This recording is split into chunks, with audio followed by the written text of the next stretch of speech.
হে miss বোরকাওয়ালি, এইভাবে গেয়ভূত সেজে কি মাদ্রাসায় পড়তে এসেছো? কিন্তু এটা তো মাদ্রাসা নয় বেবি, এটা একটা নামকরা ইউনিভার্সিটি। তুমি জানো না এই ভার্সিটিতে আমরা বোরকা পরা কোনো মেয়ে অ্যালাউ করি না। সবাই এখানে মডার্ন ড্রেস পরে আসে। একেবারে গেয়ভূত সেজে চলে এসেছো বলেই অট্টহাসিতে ফেটে পড়ল সবাই। এখানে সব হাই সোসাইটির ছেলেমেয়েরা পড়তে আসে, বুঝলে, এবং সবাই অনেক স্মার্ট। তোমার মতো আনস্মার্ট গেও থার্ড ক্লাস মেয়েরা এই ভার্সিটিতে পড়াশোনা করার যোগ্যতা রাখে না বেবি। সো যে পথ দিয়ে এসেছো সেই পথ দিয়েই বিদায় হও। আপনারা এই কলেজের টিচার্স নাকি প্রিন্সিপাল যে আপনাদের কথা অনুযায়ী আমার চলতে হবে? এর থেকেও বেশি, এই যে আমাদের ফ্রেন্ড আশিয়ান আবরার বৃত্ত, ওর বাবার ইউনিভার্সিটি এটা, আর এই ভার্সিটিতে সবাই বৃত্তের কথা অনুযায়ী চলে। এখানে বৃত্তের কথাই শেষ কথা। সুতরাং বৃত্তের রুলস অনুযায়ী এই ভার্সিটিতে তুমি পড়াশোনা করতে পারবে না। আর যদিও পড়তে চাও, এমন গেও ভূতের ড্রেস আপ চেঞ্জ করে মডার্ন হয়ে আসো বেবি। এই ভার্সিটিতে আমি আমার যোগ্যতা দিয়ে এসেছি, কারো বাবার টাকা বা ক্ষমতার জোরে নয়। আমি তো এই ভার্সিটিতেই পড়বো ইনশাল্লাহ, এবং বোরকা পরিধান করেই আসবো। আমিও দেখব আমাকে এই ভার্সিটিতে পড়াশোনা করা থেকে কে আটকাতে পারে। এই আশিয়ান আবরার বৃত্ত আটকাবে তোমাকে এই ইউনিভার্সিটি থেকে পড়াশোনা করা থেকে। মিস দেরফুট, সত্যি তোমার সাহসের প্রশংসা করতে হয়। তুমি হয়তো জানো না, এই বৃত্তের নাম শুনলে পুরো ইউনিভার্সিটি কেঁপে ওঠে। আমার দেওয়া রুলস ভঙ্গ করার মতো সাহসিকতা আজ পর্যন্ত কারো হয়ে ওঠেনি। আর তুমি কিনা 1.5 ফুটের একটা মেয়ে হয়ে এই আশিয়ান আবরার বৃত্তের রুলস ভঙ্গ করতে চাইছো? How strange! মানুষ কাকে ভয় পায় জানেন? কোনো হিংস্র জন্তু দেখে। আপনার মধ্যে নিশ্চয়ই হিংস্র জন্তুর বৈশিষ্ট্য রয়েছে, যার কারণে সবাই আপনাকে ভয় পায়। কিন্তু আমি এটাই বুঝতে পারছি না, আপনি ঠিক ছেলে নাকি মেয়ে, নাকি তৃতীয় লিঙ্গের। মেয়েদের মতো কানে দুল, হাতে চুড়ি পরেছেন, চুল বড় রেখেছেন, কিন্তু আপনি তো মেয়ে নন। মেয়ে না হয়েও চলাফেরায় মেয়েদের সাজ অনুসরণ করছেন। অথচ ওই সব পুরুষের ওপর রাসূলুল্লাহ সাল্লাল্লাহু আলাইহি ওয়াসাল্লাম অভিসম্পাত করেছেন, যারা পুরুষ হয়েও নারীর বেশভূষা ও চলাফেরায় নারীদের সাজ অনুসরণ করেন। আবু দাউদ শরীফে হাদিস নাম্বার 4097। এজন্যই কথায় বলে ছোট মরিচের ঝাল বেশি। 1.5 ফুটের একটা মেয়ে কিনা আশিয়ান আবরার বৃত্তের চলাফেরার স্টাইল নিয়ে প্রশ্ন তুলেছে। I can't believe this. হ্যাঁ, আমি খাটো, তবুও আমি পৃথিবীর সবচেয়ে সুন্দর মানুষ। কারণ কি জানেন? মানুষ আশরাফুল মাখলুকাত বা সৃষ্টির সেরা জীব। মহান আল্লাহ তাআলা মানুষকে সুন্দর অবয়ব ও গঠনের অধিকারী করে সৃষ্টি করেছেন। মহান আল্লাহ তাআলা অন্য কোনো সৃষ্টিকে এত সুন্দর আকৃতি আর গঠনশৈলী দিয়ে তৈরি করেননি। মহান আল্লাহ তাআলা বলেন, নিশ্চয়ই আমি মানুষকে সৃষ্টি করেছি শ্রেষ্ঠতম সুন্দর আকৃতিতে। সূরা 3 আয়াত 4। যেখানে আল্লাহ আমাকে সর্বোত্তম সুন্দর আকৃতিতে সৃষ্টি করেছেন, সেখানে আমাকে অসুন্দর বা 1.5 ফুট বলার কোনো রাইট নেই আপনার মিস্টার বৃত্ত। আমার কথা শুনে খোলামেলা পোশাক পরিধান করা একটা মেয়ে, যাকে অর্ধনগ্ন বলা চলে, সে বলে উঠল, hey bloody girl, do you have any idea তুমি কার সামনে দাঁড়িয়ে কথা বলছো? যেখানে আমার জান আশিয়ান আবরার বৃত্তের সামনে টিচার্সরা পর্যন্ত কথা বলার সাহস পায় না, সেখানে তুমি গ্রাম থেকে উঠে আসা একটা গাইয়া মেয়ে কিভাবে বৃত্তের সামনে দাঁড়িয়ে কথা বলছো? আবার হাদিস কোরআনের ব্যাখ্যা করে তাকে জ্ঞান দিচ্ছ। তুমি জানো কাকে জ্ঞান দিচ্ছ? বৃত্ত এই ভার্সিটির টপার বয়। এই বছর গ্রাজুয়েশন শেষ করে BCS এ আবেদন করবে। বখাটে ছেলেরাও যে ভার্সিটি টপার হয়, আপনার জান বৃত্তকে না দেখলে হয়তো বুঝতেই পারতাম না। তার যে সাজসজ্জা, চলাফেরার স্টাইল, কলেজে নিজের ক্ষমতা প্রয়োগ করতেই তো সারাদিন চলে যায়। পড়াশোনা করার সময় পায় কখন? নাকি রেজাল্টের ক্ষেত্রেও নিজের বাবার ক্ষমতা প্রয়োগ করে? ও মাই গড! তুমি জানো তুমি কার সম্পর্কে কি বলছো? এক্ষুনি এই ভার্সিটি থেকে বেরিয়ে যাবে তুমি, otherwise I will kill you. ইতিমধ্যেই দেখি ভার্সিটি ক্যাম্পাসে ছোটখাটো একটা জটলা পাকিয়ে গিয়েছে। সব ছাত্রছাত্রীরা অধীর আগ্রহে তাকিয়ে আছে আমার দিকে। মনে হচ্ছে ফ্রিতে সার্কাস দেখার সুযোগ পেয়েছে। আমি চুপ করে আছি দেখে সে ইংলিশ আপা আবারও বলতে লাগলো, হে ডার্টি গার্ল, বের হও এই ভার্সিটি থেকে। এতবার বলার পরেও নির্লজ্জ বেহায়ার মতো দাঁড়িয়ে রয়েছে কেন? ভালোই আউট হবে নাকি ঘাড় ধাক্কা দিয়ে বের করে দিব? অল্পবিদ্যা ভয়ঙ্কর। এতদিন শুধু শুনে এসেছি, আজ স্বচক্ষে দেখলাম। আপনি অর্ধেক কথা ইংরেজিতে বলছেন আর বাকিটা তো বাংলাতে বলছেন। কেন ইংলিশ আপা? বাকি কথাটুকুর ইংরেজি জানেন না বুঝি? ইউ ব্লাডি গার্ল, তোমার সাহস তো কম নয়। তুমি আমাকে, বিন্দু মাহাতাবকে অপমান করছো? বলেই আমাকে থাপ্পড় দেওয়ার আগে আমি ইংলিশ আপার হাত ধরে পেছন দিকে মুচড়ে দিয়ে বললাম, কালো বোরকা দিয়ে নিজেকে আবৃত করে রেখেছে বলেই আমাকে দুর্বল ভাববেন না ইংলিশ আপা। অন্যায়ের প্রশ্রয় দেওয়া আমার ডিকশনারিতে নেই। অন্যায়ের কাছে মাথা নত করার শিক্ষা আমার আব্বা আমাকে দেননি। তিনি বলেছেন একমাত্র আল্লাহ তাআলা ছাড়া আর কারো কাছে মাথা নত না করতে। আমি যদি কখনো অন্যায় করে থাকি আমাকে শাস্তি দেবেন, আমি মাথা পেতে গ্রহণ করব। কিন্তু আমি অন্যায়কে কখনোই প্রশ্রয় দেইনি, আর ভবিষ্যতে ইনশাআল্লাহ দিব না। ইতিমধ্যে আমার মুখ থেকে আব্বা ডাক শুনে হাসির রোল পড়ে গিয়েছে। সবাই বলাবলি করছে, দেখেছো কিভাবে অশিক্ষিত গাইয়াদের মতো ড্যাডকে আব্বা বলে ডাকছে? এই ডিজিটাল যুগে এসেও কারো মুখে আব্বা ডাক শুনতে হবে, এটা ধারণার বাইরে ছিল। আমি কারো কথায় কান্না দিয়ে ক্লাসরুমের দিকে অগ্রসর হতেই বৃত্ত আমার রাস্তা আটকে দাঁড়ালো।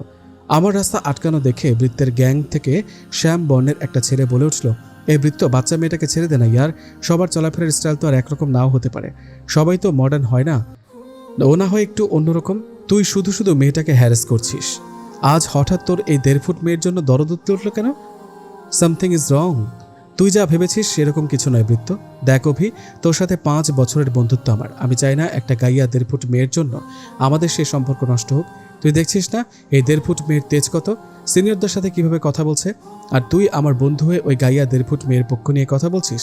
আর তুই তো খুব ভালো করে জানিস বৃত্তের রুলস মানে সেটা সবার ক্ষেত্রে প্রযোজ্য। সো মিস 1.5 ফুট, তুমি তো বোরকা খুলবে না, সমস্যা নেই, আমি খুলে দিচ্ছি বলেই বৃত্ত আমার হিজাবে হাত দিতে আমি ঠাস ঠাস করে বৃত্তের গালে থাপ্পড় মেরে দিলাম। মুহূর্তের মধ্যে যেন পুরো ভার্সিটি থমকে গেল।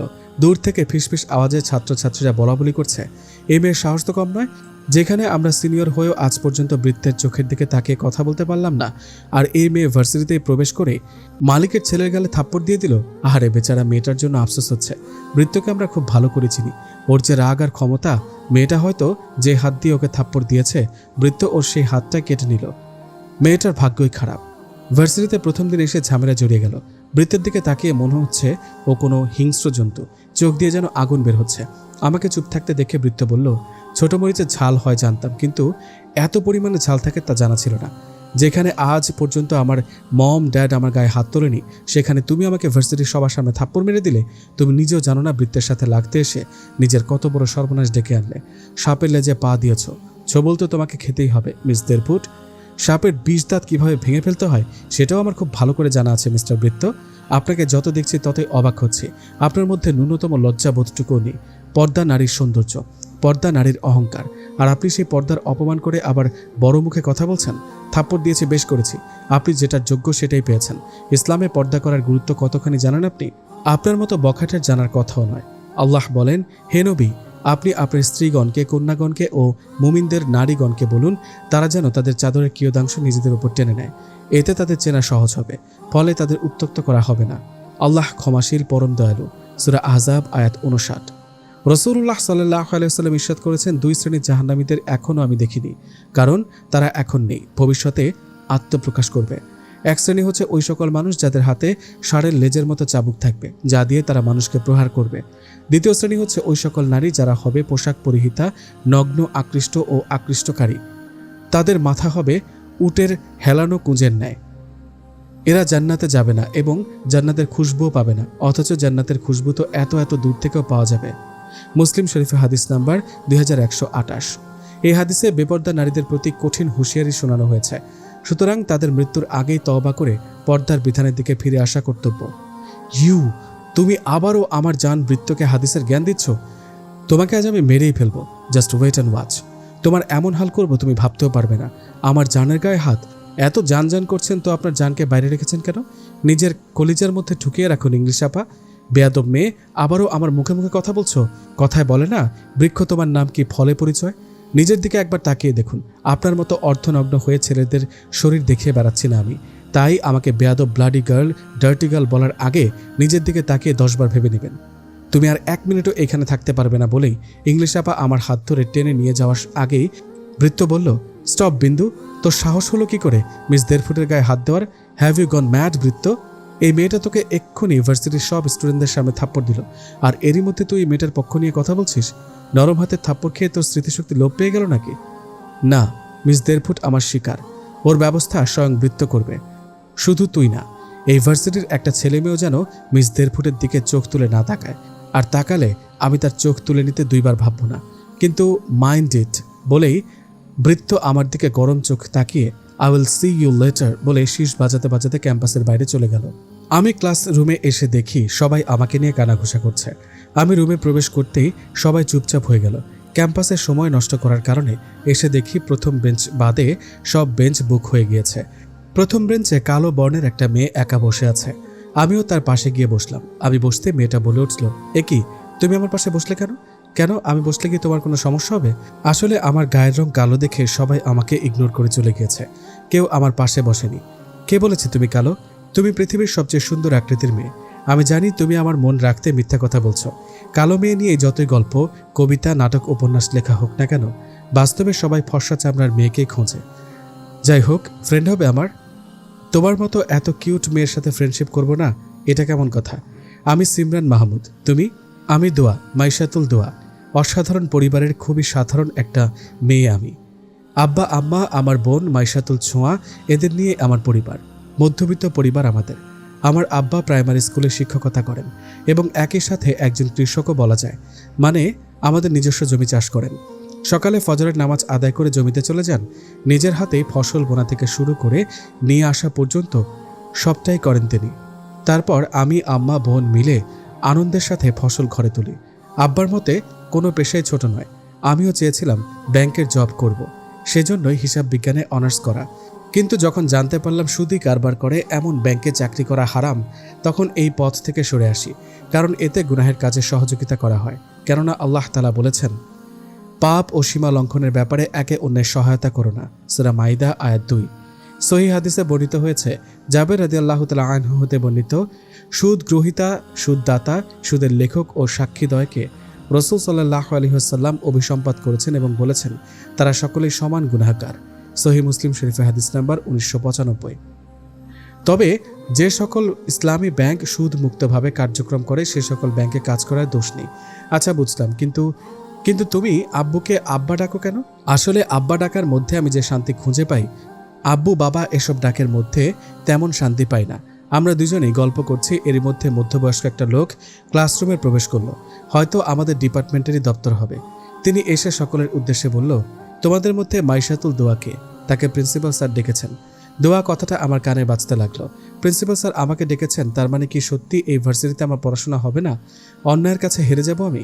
খালাম্মা, ও খালাম্মা, একটু নিচে আহেন, দেখা যান বৃত্ত ভাইজানরে ফোনের ভিতরে দেখা যাইতেছে। জলদি আহেন খালাম্মা। কি হয়েছে জামেলা? চিল্লাচিল্লি করছিস কেন? সিঁড়ি দিয়ে নিচে নামতে নামতে বললেন মিসেস ঝর্ণা আবরার। চিল্লাচিল্লি করছি কি আর সাদে? আপনি আমারে ফোন কিনা দিছিলেন আমার অবসর সময় কাটানোর লাইকা। তো আমি সেই ফোনে টিকটক না কি জানি কয়, ওইটার মধ্যে আমি এখন নাচন দেখতেছিলাম। হঠাৎ দেখি ফোনের মধ্যেখানে বৃত্ত ভাইজানরা দেখুন যায়। এই দেখেন কোন ছেলে যেন বৃত্ত ভাইজানের গালের মধ্যে চল লাগাই দিছে। কই দেখি তো। এই যে লন। আরে এটা তো বৃত্তর ভার্সিটি, কিন্তু এই মেয়েটাকে? মেয়েটা মনে হয় ভার্সিটিতে নতুন এসেছে। তবে মেয়েটার সাহস আছে বলতে হয়। যে ছেলের ভয়ে পুরো ভার্সিটি কেঁপে ওঠে, আর এই মেয়ে কি না তাকে থাপ্পড় দিল? কে এই মেয়ে? জানাটা খুবই প্রয়োজন আমার। জামেলা, আমার রুম থেকে ফোনটা নিয়ে আয় তো। এই লন খালাম্মা। অতঃপর মিসেস ঝর্ণা কোথায় যেন ফোন দিয়ে বললেন, আমি তোমাকে একটা ছবি পাঠাচ্ছি, যত তাড়াতাড়ি সম্ভব ওই মেয়ের পুরো বায়ো আমার চাই, অ্যাট এনি কস্ট। ঠিক আছে ম্যাডাম, আপনি যেমনটা বলবেন তেমনই হবে। আচ্ছা, রাখছি তাহলে, বলেই কিছু একটা ভেবে মিসেস ঝর্ণা আবরার পৈশাচিক হাসি দিলেন। দোয়া প্রিন্সিপাল স্যারের রুমে দাঁড়িয়ে আছে, কিন্তু ভেতরে যাওয়ার সাহস হচ্ছে না। না জানি ভেতরে গেলে প্রিন্সিপাল স্যার হয়তো বলবে, তুমি জানো তুমি কার গায়ে হাত তুলেছ? তোমার সাহস হয় কি করে এই ভার্সিটির মালিকের ছেলের গায়ে হাত তোলার? তোমাকে এই ভার্সিটি থেকে বহিষ্কার করা হলো। এই মুহূর্তে ভার্সিটি থেকে বেরিয়ে যাও। এমন আকাশ কুসুম চিন্তা করে দোয়া ইউনুস পড়তে পড়তে দোয়া প্রিন্সিপাল স্যারের রুমে প্রবেশ করলো। কারণ মানুষের জন্য দোয়া ইউনুসের ফজিলত গুরুত্ব অনেক বেশি। আল্লাহর পয়গম্বর হজরত ইউনুস আলাইহিস সালাম দেশ ত্যাগ করে চলে যাওয়ার সময় নদীতে ঝাঁপ দিলে তিনি মাছের পেটে বন্দী হন। এই অবস্থায় বিপদে পড়ে তিনি মহান আল্লাহর কাছে যে দোয়া পড়েন, আর সে দোয়ার বরকতে আল্লাহ তাকে মহা বিপদ থেকে উদ্ধার করেছিলেন।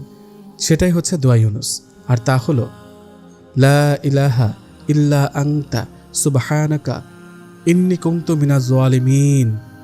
অর্থ, তুমি ব্যতীত সত্য কোনো উপাস্য নেই, তুমি পুত পবিত্র, নিশ্চয়ই আমি জালিমদের দলভুক্ত। অতঃপর আমি তার আহ্বানে সাড়া দিলাম এবং তাকে দুশ্চিন্তা থেকে মুক্তি দিলাম। আমি এমনইভাবে বিশ্বাসীদেরকে মুক্তি দিয়ে থাকি। সূরা আম্বিয়া আয়াত 87। তাফসিরে তাবারিতে আয়াতের ব্যাখ্যায় বলা হয়েছে, আর ইউনুস আলাইহিস সালাম মাছের পেটে বন্দী থাকা অবস্থায় আমাকে ডাকার ফলে যেভাবে তাকে মুক্তি দিয়েছিলাম, সেভাবে আমি মুমিনদেরকেও বিপদ থেকে উদ্ধার করব যখন তারা আমার কাছে সাহায্য চায় এবং আমাকে ডাকে। অবশেষে দোয়া প্রিন্সিপাল স্যারের রুমে প্রবেশ করে সালাম দিল।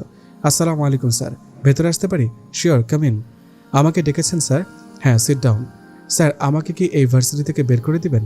তুমি যা করেছো এরপরেও এই ভার্সিটিতে পড়াশোনা করার আশা করছো কিভাবে? আমি তো অন্যায় কিছু করিনি স্যার। কোনটা ন্যায় কোনটা অন্যায় তোমার থেকে শিখতে হবে আমার। দুঃখিত স্যার, তবে আমার দিক থেকে আমি কোনো অন্যায় করিনি। তবুও আপনি যে শাস্তি দিবেন আমি মাথা পেতে তা গ্রহণ করব। তুমি কোনো অন্যায় করনি মা, বরং উচিত জবাব দিয়েছ। তোমার মতো এরকম মেয়ে হলে বৃত্তের মতো বখাটের সৃষ্টি হতো না। এমনকি তোমার এই উচিত জবাবে মিস্টার সামিউল আবরারও মিসেস ঝর্ণা আবরারও খুশি হয়েছেন। তোমার প্রতি তাদের কোনো অভিযোগ নেই। তাহলে এই ভার্সিটি ছেড়ে যাচ্ছে না আমি? প্রশ্নই আসে না। তোমার মতো মেধাবী, সাহসী, স্ট্রং পার্সোনালিটির মেয়ে আমাদের ডিপার্টমেন্টের জন্য প্রয়োজন। তুমি বোরকা পরিধান করে আসতে পারো, ডিপার্টমেন্ট থেকে তোমাকে কোনো প্রকার বাধা দিবে না।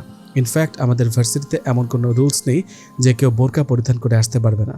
বৃত্ত এই রুলস বানিয়েছে, আর এই পর্যন্ত এই ব্যাপারে আমাদের ডিপার্টমেন্টে কোনো অভিযোগ আসেনি। মেয়েরা স্বেচ্ছায় এমন খোলামেলা পোশাক পরিধান করে আসে। তবে আশা করা যায় তোমার দেখাদেখি হয়তো অনেকের মধ্যে পরিবর্তন আসতে পারে, কেননা সৎসঙ্গে স্বর্গবাস, অসৎসঙ্গে সর্বনাশ। তোমার সংস্পর্শে এসে হয়তো কেউ পরিবর্তনও হতে পারে। আমি আমার সর্বোচ্চ দিয়ে চেষ্টা করব স্যার সবাইকে দিনের পথে আনতে। তুমি এখন আসতে পারো। তোমার জন্য দোয়া ও শুভকামনা রইল। ঠিক আছে, আমি আসছি স্যার। আসসালামু আলাইকুম। ওয়ালাইকুম আসসালাম। মন দিয়ে ক্লাস করবে। ঠিক আছে স্যার। ক্লাসরুমে প্রবেশ করার 5 মিনিট পরে স্যারের আগমন ঘটল। আজ যেহেতু ভার্সিটির প্রথম দিন, তাই আজ কোনো ক্লাস হলো না। প্রথম ক্লাসে শুধু পরিচিত পর্বগুলো, বাকি 2টা ক্লাসে বুক লিস্ট দিল আর বই সম্পর্কে একটু ধারণা দিল। মোটামুটি প্রথম দিনেই সিমরানের সাথে একটা ভালো সম্পর্ক গড়ে উঠেছে। ক্লাস শেষ করে ক্লাসরুম থেকে বের হওয়ার সাথে সাথেই ইংলিশ আপার সাথে দেখা হয়ে গেল। হয়তো আবার কোনো ইংলিশ শোনানোর জন্য অপেক্ষা করছেন। আমাকে বের হতে দেখে ইংলিশ আপা বলে উঠল, হেই শর্ট গার্ল, তোমাকে প্রিন্সিপাল স্যারের রুমে যেতে দেখলাম। নিশ্চয়ই ভার্সিটি থেকে বিদায় দেওয়ার নোটিশ দিয়েছে। বেশ করেছে, তোমার মতো মেয়ের যোগ্যতা নেই এই ভার্সিটিতে পড়ার। অবশ্য তোমার সাথে আমার যে শত্রুতা সৃষ্টি হয়েছে, তুমি যদি এই ভার্সিটিতে নাও থাকো তবুও তোমার আমার শত্রুতা শেষ হবে না। তুমি সবার সামনে আমাকে অপমান করেছো, এমনকি তোমার জন্য আমার জান বৃত্ত আমাকে অপমান করেছে। এত সহজে আমি তোমাকে ছেড়ে দিব না। এখন ভালো ভালো এখান থেকে বিদায় হও। প্রথমত, এই ভার্সিটি ছেড়ে আমি কোথাও যাচ্ছি না। আমি এখানেই পড়বো ইনশাল্লাহ। আর দ্বিতীয়ত, আপনি আমাকে শত্রু মনে করলেও আমি আপনাকে শত্রু মনে করি না। আমি আপনাকে আমার বড় বোন মনে করি। বোন ইজ মাই ফুট। যাও তো আমার চোখের সামনে থেকে। ইংলিশ আপার থেকে বিদায় নিয়ে বুক লিস্ট অনুযায়ী বই কিনে নিয়ে বাসায় চলে আসলাম। বাসায় এসে গোসল সেরে জোহরের নামাজ আদায় করে একটু ঘুমিয়ে নিলাম। কতক্ষণ ঘুমিয়েছি জানি না। ঘুম ভেঙে গেল ফোনের রিংটোনে। ফোন অনবরত বেজেই চলেছে। ফোনের স্ক্রিনে তাকিয়ে দেখি 3টা বাজে। তার মানে 1 ঘন্টা ঘুমিয়েছি। বিছানা থেকে উঠে ফ্রেশ হতে যাব, এরই মধ্যে দেখি আবারও সেই অপরিচিত নাম্বার থেকে কল আসছে।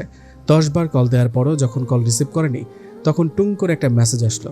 মেসেজে লেখা ছিল, মিস দেরফুট, তুমি হয়তো ভাবছো তোমার নাম্বার আমি কিভাবে পেলাম। যেখানে তোমার আত্মীয় স্বজনের কাছে তোমার নাম্বার নেই, সেখানে আমার কাছে কিভাবে আসলো? তবে জেনে রাখো, এই বৃত্তের কাছে অসম্ভব বলে কিছু নেই। তুমি বাঘের খাঁচায় হাত দিয়েছ। বিশ্বাস করো, তোমার লাইফ আমি হেল করে দিব মিস দেরফুট। Just wait and watch. কাল সকালের জন্য প্রস্তুত থেকো। কাল তোমার সাথে যা হবে তুমি ভাবতেও পারবে না মিস দেরফুট। ভার্সিটি থেকে তোমার কাছে কোনো প্রকার নোটিশ যাবে না ভার্সিটি ছেড়ে দেওয়ার, কিন্তু আমি তোমার এমন ব্যবস্থা করব যেন তুমি নিজেই বাধ্য হবে ভার্সিটি ছেড়ে দিতে।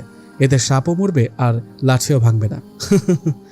আমি আগেও বলেছি আর এখনো বলছি, আমি আপনাকে ভয় পাই না। ভার্সিটিতে আমাকে আমার যোগ্যতা নিয়ে গিয়েছে, তাই আপনার এই সস্তা থ্রেটে এই দোয়া কাবু হবে না। জানি তো এত সহজে তুমি কাবু হবে না, কিন্তু তুমিও বৃত্তকে চেনো মিস দেরফুট। আমার গালে থাপ্পড় দেওয়ার শাস্তি তুমি হাড়ে হাড়ে টের পাবে। তোমার লাইফ আমি বরবাদ করে দেব। আগে নিজের লাইফ ঠিক করুন, তারপর না হয় আমার লাইফ বরবাদ করতে আসবেন। লিখে মেসেজটা সেন্ড করে বৃত্তের নাম্বার ব্লক করে দিল দোয়া। তারপর ফ্রেশ হওয়ার উদ্দেশ্যে ওয়াশরুমের উদ্দেশ্যে অগ্রসর হতেই পেছন থেকে কেউ একজন জড়িয়ে ধরল। দোয়া পেছনে ফিরতে দেখলো আনুমানিক 5 ফুট 2 ইঞ্চি লম্বা শ্যাম বর্ণের রোগা পাতলা গড়নের একটা মেয়ে দাঁড়িয়ে আছে। দোয়া খানিকটা অবাক হয়ে বলল, টিয়া পাখি তুই? তোমার সাথে আরই আমার দোয়াপু। আমি মাত্র 3 দিন বাসায় ছিলাম না, এরই মধ্যে তোমার টিয়া পাখিকে ভুলে গেলে?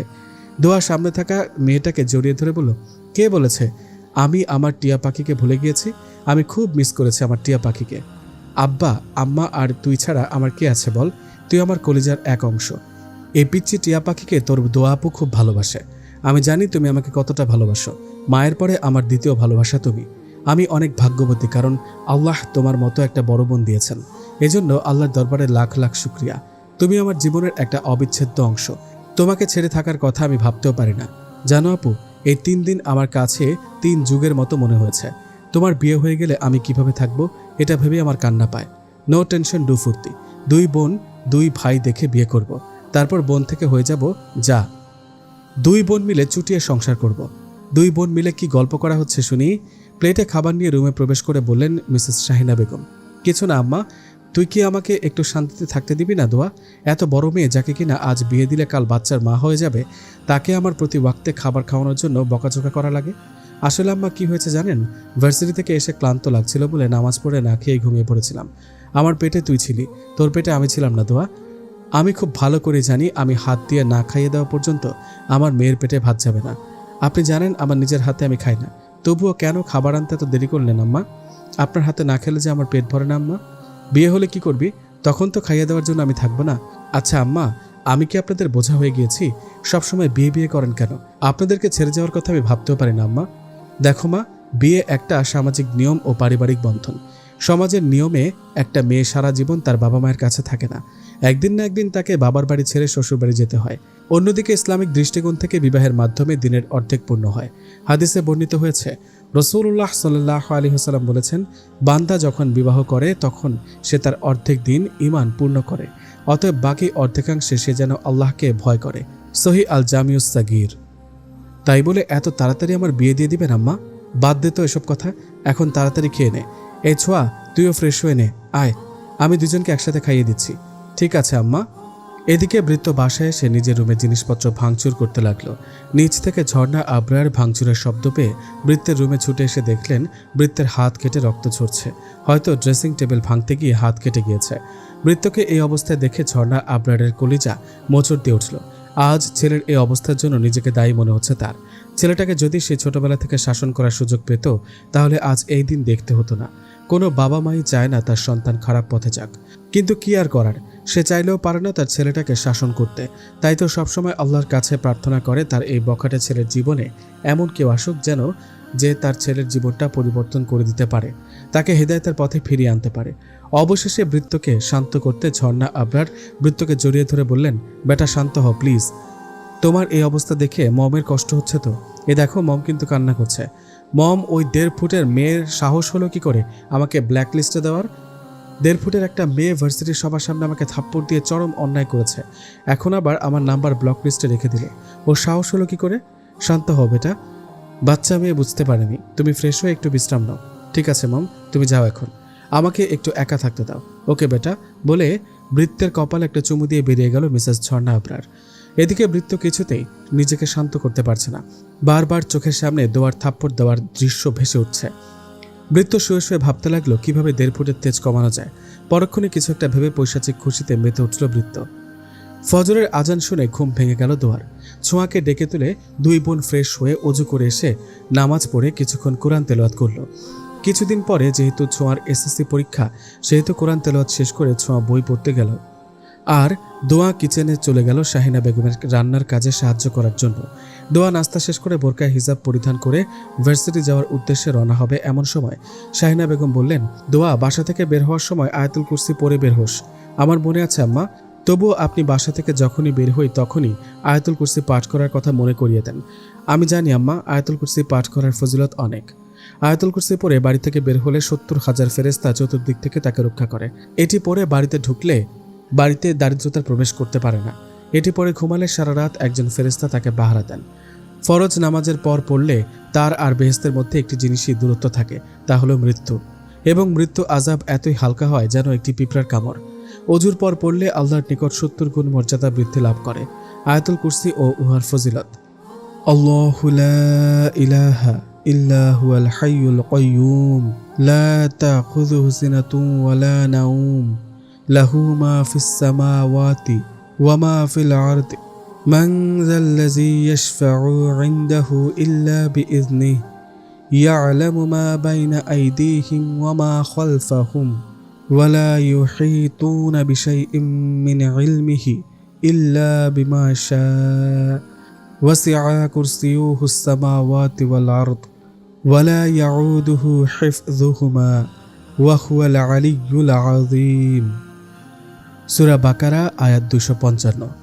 রাসূলুল্লাহ সাল্লাল্লাহু আলাইহি ওয়াসাল্লাম বলেছেন, যে ব্যক্তি প্রত্যেক ফরজ সালাতের পর আয়াতুল কুরসি পাঠ করবে তাকে জান্নাতে যাওয়া থেকে মৃত্যু ব্যতীত কোনো কিছুই বাধা দিতে পারে না। মুসলিম এবং নাসাঈ শরীফের হাদিস। এবার আসি আম্মা। আসসালামু আলাইকুম। ওয়ালাইকুম আসসালাম। সাবধানে যাস মা, তুই যতক্ষণ বাইরে থাকিস আমার মনটা কিছুতেই শান্ত করতে পারি না।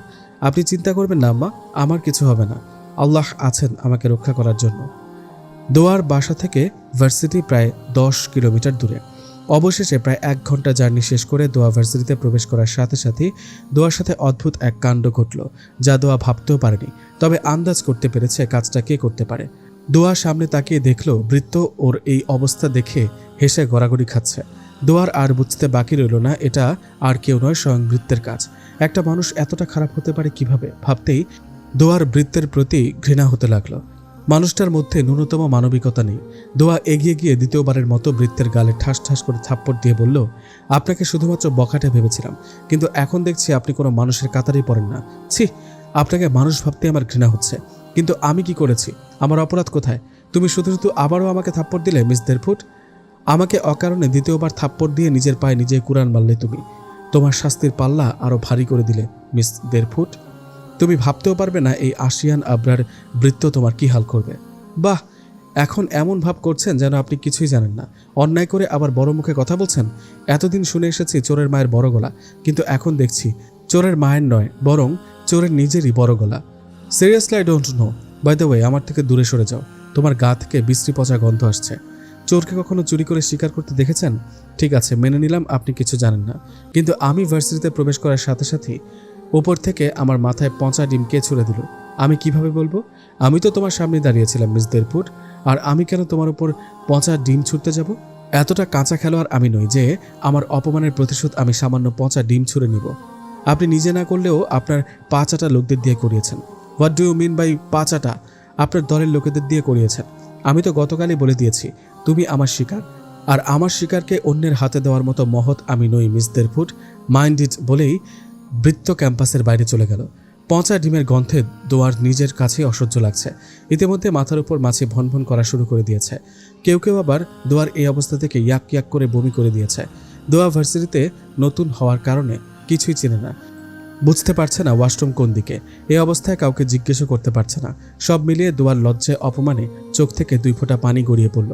বারবার আল্লাহর কাছে প্রার্থনা করছে কোন পথ দেখানোর জন্য।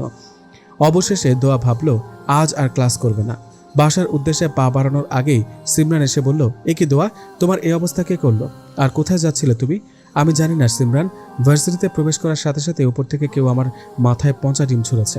জানি না কে বা কারা এই কাজ করলো, তবে আল্লাহ তাদের হেদায়েত দান করুন। তুমি কি বাসায় চলে যাবে? তাছাড়া আর কি করব? এই অবস্থায় তো ক্লাস করতে পারবো না। আমার কাছে তো বাড়তি হিজাব নেই, থাকলে হিজাব পাল্টে ক্লাস করতে পারতাম। কিন্তু তোমার মাথা তো মাছি ভনভন করছে। আপাতত ওয়াশরুম থেকে ডিম পরিষ্কার করে তারপর যাও। আসলে আমি ওয়াশরুম খুঁজে পাইনি, তাই ভাবলাম একেবারে বাসায় গিয়ে ফ্রেশ হবো। তুমি এসেছো ভালোই হয়েছে, চলো ফ্রেশ হয়ে তারপরই বাসায় ফিরবো। ঠিক আছে চলো, বলে সামনে এগোতেই পুরুষালী কণ্ঠে ভেসে আসলো, দাঁড়াও দোয়া। দোয়া পেছনে ফিরে দেখলো গতকাল দোয়াকে সাপোর্ট দেওয়া সেই শ্যাম বর্ণের ছেলেটা। দোয়া তবুও শিওর হওয়ার জন্য জিজ্ঞেস করলো, আপনি অভি ভাইয়া? হ্যাঁ। তোমার স্মৃতিশক্তি তো অনেক ভালো দেখছি। আমাকে ডেকেছেন কেন? সরি দোয়া, বৃত্তের হয়ে আমি তোমার কাছে ক্ষমা চাচ্ছি। তুমি প্লিজ বৃত্তকে ক্ষমা করে দাও। বৃত্ত যা করেছে তাতে আদৌ কি ও ক্ষমার যোগ্য? আপনি আপনার ফ্রেন্ড হয়ে দালালি করতে এসেছেন? না দোয়া, তুমি ভুল ভাবছো। তাহলে কেন ডেকেছেন? এই প্যাকেটটা রাখো। কি আছে এতে? এই মুহূর্তে তোমার সবচেয়ে প্রয়োজনীয় জিনিস হিজাব। সবাই তোমাকে দেখে ছিছি করছে, তাড়াতাড়ি ওয়াশরুমে গিয়ে চেঞ্জ করে নাও। কিন্তু আপনি হিজাব কোথায় পেলেন? কিছু কথা না হয় অপ্রকাশিত থাক। ঠিক আছে, ধন্যবাদ। You are welcome. বাই দোয়া, সি ইউ লেটার। বলে অভি ভাইয়া চলে যেতে সিমরান বলল, দোয়া তুমি কি কিছু শুনতে পারছো? কি? প্রেমের ঘণ্টা বাজার শব্দ? উফ, কি তার কথা বলার ধরন, পাগল করা হাসি। আমি তো পুরো ফেসে গেছি। সিমরান, তুমি জানো না ইসলামে আমি মজা করছিলাম দোয়া। আমার মতো কালো চামড়ার মেয়েকে কে পছন্দ করবে? তুমি চলো তো, 10টা বাজলে ক্লাস শুরু হয়ে যাবে। দোয়া ওয়াশরুমে গিয়ে হিজাব খোলার সাথে সাথে সিমরান এক চিৎকার দিয়ে উঠে বলল, ও মাই গড দোয়া, আমি তো ভেবেছিলাম তুমি সবসময় বোরকা পরে থাকো, তুমিও বোধহয় আমার মতো কালো। কিন্তু বিশ্বাস করো দোয়া, আমার মনে হচ্ছে আমি কোনো আসমানের পরিসামনে দাঁড়িয়ে রয়েছি। মানুষও এত সুন্দর হয় বুঝি? দোয়া, আমার হাতে একটা চিমটি কাটো তো দেখি। এই যে চিমটি দিলাম, এবার বিশ্বাস হয়েছে তো? তুমি এত সুন্দর, আর এইদিকে দেখো তোমার বান্ধবী একটা কয়লার ড্রাম। তোমার সাথে আমার একদমই যায় না দোয়া। দেখো সিমরান, সবাই সব দিক থেকে পারফেক্ট হয় না, তবুও আল্লাহর সৃষ্টি নিখুঁত। এই দেখো আমি খাটো কিন্তু তুমি লম্বা, আবার আমার গায়ের রং ফর্সা, তোমার একটা চাপা। এতে কি আসা যায় বলো তো? বন্ধুত্ব কি কখনো গায়ের রং উচ্চতা দেখে হয়? আর কখনো এইভাবে নিজেকে ছোট করবে না। ঠিক আছে চলো ক্লাসে চলো। ক্লাসে আসার 5 মিনিট পরে স্যারের আগমন ঘটল। স্যার এসে সবাইকে বইয়ের ব্যাপারে জিজ্ঞেস করলো, সবাই বই কিনেছে কিনা। ইতিমধ্যে অনেকেরই বই কেনা হয়ে গিয়েছে, তাই স্যার আর দেরি না করে হিসাব বিজ্ঞানের হিসাব সমীকরণ সম্পর্কে মোটামুটি একটা ধারণা দিলেন আর বললেন আগামীকাল থেকে ম্যাথ করানো শুরু করবেন। পরপর 4-5টা ক্লাস করে দোয়া আর সিমরান রুম থেকে বের হওয়ার সাথে সাথেই বিন্দু মাহাতাব ওরফে ইংলিশ আপা এসে দোয়ার পা জড়িয়ে ধরল। ছি ছি ছি, ইংলিশ আপা, আপনি আমার পা জড়িয়ে ধরেছেন কেন? প্লিজ ইংলিশ আপা, আমার পা ছাড়ুন। আই এম সরি দোয়া, আমার ভুল হয়েছে, প্লিজ আমাকে ক্ষমা করে দাও। কিন্তু কেন? আমার জানার মতে তো আপনি কোনো ভুল করেননি ইংলিশ আপা, তাহলে সরি কেন বলছেন? এরপর ইংলিশ আপা যা বলল শুনে দোয়া হতভম্ব হয়ে গেল। একটা মেয়ে হয়ে অন্য একটা মেয়ের সাথে কিভাবে এমন করতে পারলো ইংলিশ আপা? I am really very sorry দোয়া, তোমার জন্য গতকাল আমার জান বৃত্ত আমাকে কথা শুনিয়েছিল, আমাকে অপমান করেছিল। ঠিক তখনই আমি ভেবেছিলাম আমার অপমানের যোগ্য জবাব তোমাকে দিব, তাই তো অনেক খোঁজাখুঁজির পর পচা ডিম সংগ্রহ করেছিলাম। আর যখন আজ তুমি ভার্সিটিতে প্রবেশ করলে তখন আমি ওপর থেকে তোমার মাথায় ডিম ছুড়ে দিয়েছি, কিন্তু আমি খুব সাবধানে কাজ করেছিলাম যাতে কেউ বুঝতে না পারে কাজটা কে করেছে। কিন্তু জানি না বৃত্ত কিভাবে বুঝতে পারলো এটা আমার কাজ। তোর সাথে সেই অনার্স প্রথম বর্ষ থেকে আমার পরিচয়, অথচ এখন আমাকে ভালোভাবে চিনতে পারলি না বিন্দু? এই বৃত্তের ডিকশনারিতে অসম্ভব বলে কোনো কথা নেই। তোকে আমি বারবার বলেছিলাম ভুলেও মিস দেড়ফুটের কোনো ক্ষতি করার চেষ্টা করবি না, কিন্তু তুই শুনলি না আমার কথা। আমি বারণ করার পরেও তুই মিস দেড়ফুটের সাথে চরম অন্যায় করেছিস। মনে হচ্ছে এক্ষুনি তোকে কেটে টুকরো টুকরো করে দিই। তুই এইভাবে বলতে পারলি বৃত্ত? তোকে আজ বড্ড বেশি অচেনা লাগছে রে। সামান্য একটা গাইয়া 1.5 ফুট মেয়ের জন্য আমাকে মারতে চাইছিস তুই? আমাদের এত বছরের বন্ধুত্বের প্রতিদান এইভাবে দিলি? সব হয়েছে এই 1.5 ফুট মেয়ের জন্য। স্টপ বিন্দু, ওকে 1.5 ফুট শুধুমাত্র আমি বলবো, আর কেউ নয়।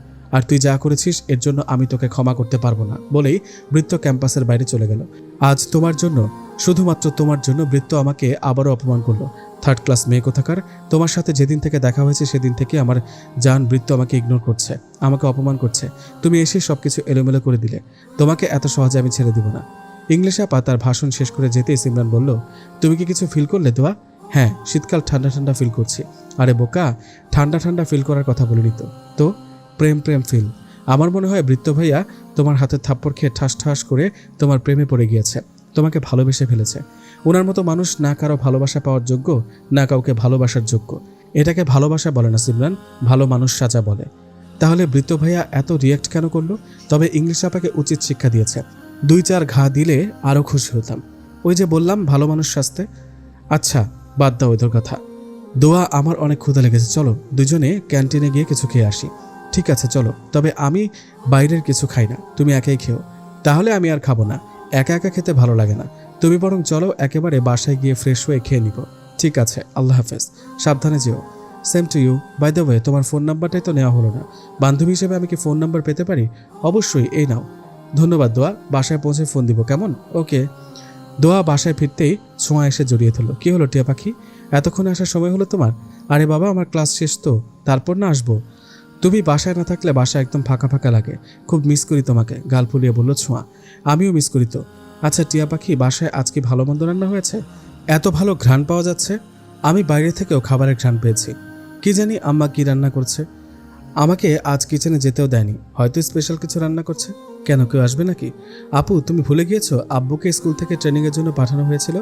গতকাল ট্রেনিং শেষ হয়েছে, আজ আব্বা বাসায় ফিরবে। সরি পাখি, আমার খেয়ালই ছিল না। দোয়া, মা তাড়াতাড়ি গোসল সেরে নামাজ পড়ে নেই, আমি খাবার বাড়ছি। কিচেন থেকে চেঁচিয়ে বললেন শাহিনা বেগম। ঠিক আছে আম্মা। দোয়া নামাজ শেষ করে দেখলো শাহিনা বেগম প্লেটে ভাত নিয়ে বসে আছেন। খাবার দেখে দোয়ার ক্ষুধা যেন দ্বিগুণ হারে বেড়ে গেল। শাহিনা বেগমকে বলল, আম্মা তাড়াতাড়ি খাইয়ে দেন তো। এত ভালো খাবার দেখে পেট আর কোনো কথাই শুনছে না। নে হা কর আমার বুড়ি খুকি মেয়ে। আমি সারা জীবন আপনার বুড়ি খুকি হয়ে থাকতে চাই আম্মা। আপনার হাতের খাবার আমার কাছে অমৃত মনে হয়।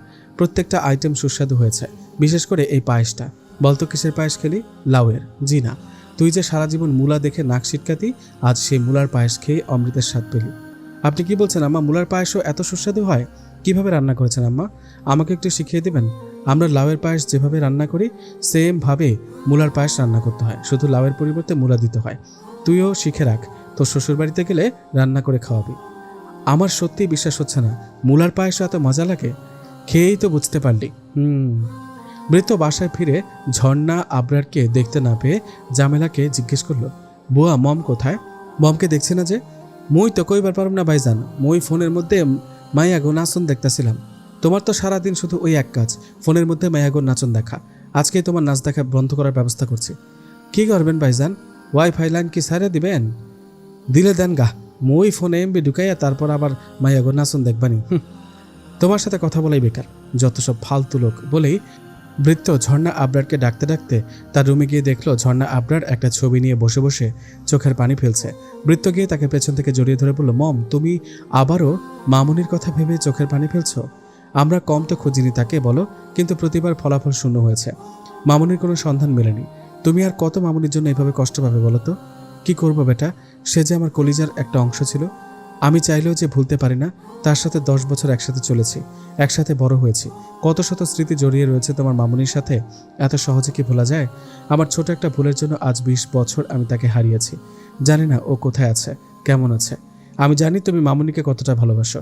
মাঝে মাঝে মামুনির প্রতি তোমার ভালোবাসা দেখে আমি মুগ্ধ হয়ে যাই। তুমি কি ফ্রি আছো বেটা? হ্যাঁ। কেন মম? তোমার সাথে আমার কিছু কথা আছে। কোন বিষয়? তোমার বিয়ের। আরে ক্রেজি মম, আমি এখনও গ্রাজুয়েশন শেষ করতে পারলাম না, এখন আমার লক্ষ্যে পৌঁছানো বাকি। ড্যাড তো আমাকে দুই চোখে সহ্য করতে পারে না, আমাকে সবসময় হেয় করে দেখে, আমাকে গুন্ডা বখাটে বলে সম্বোধন করে। আমিও বিসিএস ক্যাডারে হয়ে ড্যাডকে দেখিয়ে দেব এই আশিয়ান আবরার বৃত্ত চাইলে সব করতে পারে। দেখো বেটা, কোনো বাবা মা চায় না তার সন্তান খারাপ পথে থাক। পৃথিবীর সমস্ত পিতামাতা তাদের সন্তানের মঙ্গল কামনা করে। তোমার ড্যাড যা বলে তোমার ভালোর জন্যই বলে। তিনি চান তোমার এই লাইফস্টাইল পরিবর্তন করে স্বাভাবিকভাবে জীবনযাপন করো। আমার কাছে আমার এই জীবনটাই ভালো লাগে। আমি আমার এই জীবন থেকেই নিজের নাম করে ড্যাডকে উচিত জবাব দেব। আগে আমার লাইফ সেটেল করি, তারপর না হয় বিয়ের চিন্তাভাবনা করব। তোমার মম ড্যাডের টাকা পয়সার অভাব নেই যে তোমাকে বিসিএস ক্যাডার হয়েই বিয়ে করতে হবে। তবে নিজে প্রতিষ্ঠিত হতে চেয়েছো, এতে আমি অনেক খুশি হয়েছি। কিন্তু বিয়ের পরেও তো প্রতিষ্ঠিত হওয়া যায় বেটা। আমি এই মেয়েটাকে কিছুতেই হাতছাড়া করতে পারবো না। এমন একটা মেয়ের প্রয়োজন আছে তোমার লাইফে। তাই আমি যে ডিসিশন নিয়েছি সেটাই ফাইনাল। মম তুমি ভুল ডিসিশন নিয়েছো। নো বেটা, আমি যে সিদ্ধান্ত নিয়েছি ভেবে চিন্তে নিয়েছি। আমি চাই তোমার এই ছন্নছড়া এলোমেলো জীবনে এমন কেউ আসুক সে যে তোমার জীবনটাকে আলোকিত করে দিতে পারে, তোমাকে হেদায়েতের পথ দেখাতে পারে। আর আল্লাহর ইচ্ছায় আমি এমন একজনের দেখা পেয়ে গিয়েছি। আমার দৃঢ় বিশ্বাস আমি মা হয়ে তোমার প্রতি যে দায়িত্ব পালন করতে পারিনি, সেই স্ত্রী হয়ে পারবে তোমাকে একটা সুন্দর জীবন দিতে।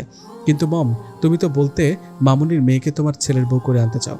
হ্যাঁ বেটা, তোমার মামুনির সাথে আমার পরিচয় হয় ক্লাস 6 থেকে। খুবই মেধাবী ছাত্রী ছিল।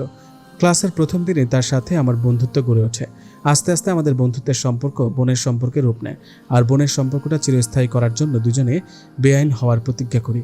কিন্তু ভাগ্যের নির্মম পরিহাসে আজ 20 বছর তার দেখা নেই।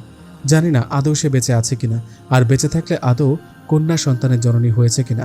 তাই মামুনির মেয়ের আশা বাদ দাও বেটা। নো ওয়ে মম, তাহলে তুমিও তোমার বৌমা নাতি নাতনির মুখ দেখার আশা বাদ দাও। তোমার মুখে মামুনির গল্প শুনতে শুনতে মামুনির মেয়েকে আমি ভালোবেসে ফেলেছি। আই নিড মাই মামুনির মেয়ে। মামুনির মেয়ে ছাড়া আমার লাইফে অন্য কোনো মেয়ে অ্যালাউ হতে পারবে না। পারলে মামুনির মেয়েকে এনে দাও, দেখবে নাচতে নাচতে বিয়ে করব। আমি বুঝতে পেরেছি বেটা, পুরোটাই তোমার বিয়ে না করার বাহানা। এজন্যই তোমাকে এত ভালোবাসি মম। আমি না বলতেই তুমি আমার মনের কথা বুঝে যাও। এই মুহূর্তে আমি কোনো বিয়ে টিয়ে করতে পারবো না। আগে আমার ক্যারিয়ার, তারপর বিয়ে। ঠিক আছে বেটা, আজ পর্যন্ত তোমার কোনো চাওয়া অপূর্ণ রাখিনি, আর এই চাওয়াটাও পূর্ণ করলাম। Love you mom. রাতে দোয়া পড়তে বসেছে এমন সময় দেখে সিমরান কল করেছে। দোয়া ফোন রিসিভ করতে ওই পাশ থেকে সিমরান বলল, আসসালামু আলাইকুম কিউটি পাখি। ওয়ালাইকুম আসসালাম সুন্দরী। তুমি কি সুন্দরী বলে আমাকে অপমান করলে দোয়া? না সিমরান, আমার আম্মা আর বোনের পরে আমার দেখা সবচেয়ে সুন্দরী তুমি। উচ্চতায় 5 ফুট 4 ইঞ্চি, হরিণের মতো কালো চোখ, শ্যাম বর্ণের মায়াবী চেহারা। আহা, যে কোনো লোকের মুখ থেকে মাশাআল্লাহ শব্দ বের হতে বাধ্য হবে তোমাকে দেখে। বিশ্বাস করো, আমার যদি ভাই থাকতো তোমাকে আমার ভাইয়ের বউ করে নিতাম। সিরিয়াসলি? অবশ্যই। তাহলে এখনই আন্টিকে আমার জন্য বর ডাউনলোড করতে বলো। বলি তো, এই তো কিছুদিন আগেও বলেছি। আম্মা আমাদের 2 বোনের জন্য একটা ভাইয়া আনার ব্যবস্থা করেন। আম্মা রাজি হন না। তিনি বলেন, মেয়েরা বড় হয়েছে, এখন বাবু হলে সমাজের লোকেরা কি বলবে, মানুষ ছিছি করবে। আম্মাকে কোনোভাবেই রাজি করাতে পারি না। ইস, মনটাই ভেঙে দিলে। দোয়া, হ্যাঁ বলো। তোমার সাথে একটা কথা শেয়ার করতে চাচ্ছিলাম। ঠিক আছে বলো। আমার মনে হয় আমি প্রেমে পড়েছি দোয়া। আই এম ইন লাভ দোয়া। অভিভায়াকে দেখার পর আমার কি যেন হয়েছে, সবখানে শুধু অভিভায়াকেই দেখতে পাচ্ছি। জানো তো, আজ বাসায় আসার সময় গাড়িতে থাকা ড্রাইভারের মাঝের অভিভায়াকে দেখেছি। আবার বাসায় আমাদের কাজ করে মোকলেস ভাই, তাকেও আজ অভিভায়া মনে হচ্ছিল। মোট কথা আমার মস্তিষ্ক জুড়ে শুধু অভিভায়া বিরাজ করছে। প্লিজ দোয়া, আমাকে একটু হেল্প করো। তুমি হারামের দিকে পা বাড়াচ্ছ সিমরান। আমি এই ব্যাপারে তোমাকে বিন্দুমাত্র সাহায্য করতে পারবো না। ইসলামে প্রেমকে স্পষ্ট হারাম করেছে। রাসূল সাল্লাল্লাহু আলাইহি সাল্লাম বলেছেন, যেখানে দুইজন বেগানা নারী পুরুষ নির্জন একত্রিত হয় সেখানে তৃতীয় জন হয় শয়তান। সহিহ তিরমিজি শরীফে হাদিস নাম্বার 1171। এখানে নির্জনে নারী পুরুষকে একত্রিত হতে স্পষ্টত নিষেধ করা হয়েছে। এমনকি আমরা মোবাইলে কথা বলার সময় নির্জনে কথা বলি, নির্জনে SMS আদান প্রদান করি এবং তখন দুজনের মধ্যে কোনোরূপ বাধা থাকে না। একসময় কথাবার্তাটা কতটা অশালীন মুহূর্তে পৌঁছায়, যার দ্বারা মুখের ও অন্তরে জিনা হয়, যা স্পষ্ট হারাম। আল্লাহ তাআলা বলেন, তোমরা অশ্লীলতার ধারের কাছেও যেও না। আল ইসার 17/32। রাসূল সাল্লাল্লাহু আলাইহি সাল্লাম বলেছেন, চোখের জিনা হচ্ছে দেখা, কানের জিনা হচ্ছে শোনা, হাতের জিনা হচ্ছে ধরা, জিহ্বার জিনা হচ্ছে কথা বলা, পায়ের জিনা হচ্ছে তার দিকে হেঁটে যাওয়া, আর অন্তরের জিনা হচ্ছে তাকে নিয়ে কল্পনা করা এবং লজ্জাস্থান তা মিথ্যায় বা সত্যে পরিণত করা। মিশকাত শরীফে হাদিস নাম্বার 86। রাসূল সাল্লাল্লাহু আলাইহি সাল্লাম আরও বলেছেন, যে সকল নারী পুরুষ জিনা নামের অশ্লীল কাজ করবে তারা একসাথে উলঙ্গ অবস্থায় আগুনে জ্বলতে থাকবে। মিশকাত শরীফে হাদিস নাম্বার 4621। যেখানে ইসলামে এত নিষেধাজ্ঞা জারি করেছে সেখানে আমি তোমার বান্ধবী হয়ে কিভাবে তোমাকে পাপের দিকে ঠেলে দিব সিমরান? আসলে দোয়া ইসলাম সম্পর্কে আমার জ্ঞান খুবই কম, আমি জানিও না এসব বিষয়ে। তোমাকে অনেক অনেক ধন্যবাদ আমাকে এই বিষয়ে জানানোর জন্য। আমিও চেষ্টা করব তোমার মতো হতে। আমাকে সাহায্য করবে তো দোয়া? ইনশাআল্লাহ। এক্ষেত্রে আমার সম্পূর্ণ সাপোর্ট পাবে তুমি। ঠিক আছে দোয়া, রাখছি। আল্লাহ হাফেজ। আসসালামু আলাইকুম। ওয়ালাইকুম আসসালাম। Please baby, cool down. এত হাইপার হচ্ছ কেন? সিরিয়াসলি পাপা, তুমি এত কিছুর পরেও আমাকে শান্ত হতে বলবে? আমার মনে হচ্ছে এক্ষুনি ওই গাইয়া মেয়েকে শেষ করে দিতে। তুমি শুধু শুধু টেনশন করছো বেবি। এমন তো নয় যে বৃত্ত তোমাকে ছেড়ে ওই গাইয়া মেয়েকে বিয়ে করে নিয়েছে। বৃত্ত তোমার ছিল আর তোমারই থাকবে। ইউ নো পাপা, বৃত্তকে আমি কতটা ভালোবাসি। এতগুলো বছর বৃত্তের জন্য আমার মনে একটু একটু করে অনুভূতির জন্ম দিয়েছি। আর আজ শুধুমাত্র ওই গাইয়া 1.5 ফুট মেয়ের জন্য বৃত্ত সবার সামনে আমাকে অপমান করলো, এমনকি আমাকে মেরে ফেলার হুমকিও দিয়েছে। পৃথিবীর সব কষ্ট সহ্য করা গেলেও ভালোবাসার মানুষের দেওয়া কষ্ট সহ্য করা যায় না papa. I feel your pain baby. সেই ছোটবেলায় তোমার মম মারা যায়, তারপর থেকে আমি একাই তোমাকে মায়ের আদর আবদার সব দিয়ে বড় করেছি, কিন্তু বিন্দুক মাত্র কষ্ট পেতে দেইনি। আজ তোমার এই চোখের পানি আমার কলিজায় আঘাত করছে পাপা। আমি কিছুতেই ওই মেয়েকে সহ্য করতে পারছি না। ভার্সিটিতে ওই গাইয়া মেয়ে যতবার আমার চোখের সামনে আসবে ততবারই বৃত্তের করা অপমানের কথা আমার মনে পড়ে যাবে। তুমি টেনশন করো না বেবি, আমি কাল সকালেই ওই গাইয়া মেয়ের ব্যবস্থা করছি বলেই কোথাও ফোন দিল। ওই পাশ থেকে ফোন রিসিভ করে বলল, হ্যাঁ স্যার বলুন। আমি একটা মেয়ের পিক সেন্ড করছি, কাল দুপুরের মধ্যে যেন মেয়েটার লাশ পাই। আর হ্যাঁ, কোনো প্রমাণ রাখবে না কিন্তু। তোমার কাছে 50,000 টাকা পৌঁছে যাবে। ঠিক আছে স্যার, যেমনটা আপনি বলবেন। কিন্তু আমি মেয়েটাকে কোথায় পাবো? ওর বিষয়ে কোনো কিছু তো জানি না। আমার বেবির ভার্সিটিতে অনার্স প্রথম বর্ষের হিসাব বিজ্ঞান ডিপার্টমেন্টের ছাত্রী। ভার্সিটিতেই পাবে মেয়েটাকে, তবে সাবধানে কাজ করবে, কোনো কাকপক্ষীয় যেন টের না পায়। কিন্তু স্যার, মেয়েটার অপরাধ কি? আমার বেবির চোখের পানির কারণ ওই মেয়েটা। ওর বেঁচে থাকার কোনো অধিকার নেই। ফিনিশ করে দাও মেয়েটাকে বলেই ফোন রাখলেন কামরুল হাসান। কিন্তু পাপা, বৃত্ত যদি কোনোভাবে জানতে পারে আমরা ওই মেয়ের ক্ষতি করেছি তাহলে কি হবে একবার ভেবে দেখেছ? বৃত্ত সোজা আমাদেরকে জেলে পাঠাবে। কেউ জানতে পারবে না বেবি, না থাকবে বাঁশ আর না বাজবে বাঁশি বলেই পৈশাচিক হাসিতে মেতে উঠলেন কামরুল হাসান। অভি কিচেনে নিজের জন্য খিচুড়ি রান্না করছে। যদিও এর আগে কখনো অভি রান্না করেনি, কিন্তু আজ হঠাৎ করে অভির গ্রামের বাড়ি মাগুরা থেকে খবর আসে তার বাবার বাল্যকালের বন্ধু খুবই অসুস্থ হয়ে পড়েছে। তাকে দেখার উদ্দেশ্যে অভির বাবা মা বোন মাগুরা চলে গিয়েছে। তাড়াহুড়ো করে চলে যাওয়ার কারণে অভির জন্য রান্না করে রেখে যেতে পারেনি। অভির এক সমস্যা, বাইরে খাবার খেতে পারে না। পেটের ক্ষুধা নিবারণের জন্য বাধ্য হয়ে অভিকেই রান্না করতে হচ্ছে। অভি আজ রান্না করতে গিয়ে একটা বইয়ের অভাব হাড়ে হাড়ে টের পাচ্ছে। অভি খিচুড়ি রান্না শেষ করে ডিম ভাজি করার জন্য মরিচ পেঁয়াজ কুচি করছে, এমন সময় কলিং বেল বেজে ওঠে। অভি গিয়ে দরজা খুলতে দেখে বৃত্ত এসেছে। বৃত্তকে দেখে অভি কিছুটা অবাক হয়ে বলে, এ কি বৃত্ত, তুই এই অসময়ে? বৃত্ত কিছুটা চড়া মেজাজে বলল, কেন অভি, তোর বাসায় আসতে গেলে কি আমার পারমিশন নিতে হবে? কি হয়েছে বৃত্ত, সামথিং রং? মেজাজ এত চড়া লাগছে কেন? আরে ইয়ার আর বলিস না, মমের মাথায় আমার বিয়ের ভূত চেপেছে। কোথাকার কোন মেয়ে দেখেছে এখন আমার তাকে বিয়ে করতে হবে? আমার কি এখন বিয়ের বয়স হয়েছে বল অভি? আন্টি খারাপ তো কিছু বলেনি বৃত্ত, অনেকদিন কোনো বিয়ে টিয়ে খাই না, এই সুযোগে যদি তোর বিয়েটা খাওয়া হয় দারুণ হবে। প্লিজ বৃত্ত, বন্ধুদের কথা ভেবে অন্তত বিয়েটা করে নে। শুনেছি বিয়েতে শুধু খাওয়ান আর খাওন। সেম টু ইউ অভি, তুইও তো চাইলে আমাদেরকে এমন একটা বিয়ে খাওয়ানোর ব্যবস্থা করে দিতে পারিস। খুব শীঘ্রই হবে ইনশাল্লাহ। এতদিন ধরে আমি যার অপেক্ষায় পথ চেয়ে বসেছিলাম, এক নারীতে আসক্ত হব বলে এ পর্যন্ত প্রেম করা তো দূরের কথা, মেয়েদের দিকে প্রেমের দৃষ্টিতে তাকিয়ে দেখিনি, যার জন্য আমি আমার সমস্ত অনুভূতি পুষে রেখেছি। আমি সেই মেয়ের দেখা পেয়ে গেছি বৃত্ত। আমার অনুভূতি প্রকাশের সুযোগ এসেছে বৃত্ত। তবে আমি তাকে হারামভাবে চাইব না। পবিত্র কালেমা পাঠ করে তাকে আমার নিজের করে নিব। তুই তো একেবারে গেছিস রে অভি। যেই অভির জন্য ভার্সিটির মেয়েরা হাজারখানেক প্রেমপত্র লিখেছে, কত শত মেয়ে ক্রাশ খেয়েছে, তার একটু অ্যাটেনশন পাওয়ার জন্য কত রকম সাজুগুজু করে এসেছে, অথচ অভি নামক নির্দয় ব্যক্তির পাত্তা পায়নি। সেই অভি কিনা ললনার মায়ায় ফেসে গিয়েছে।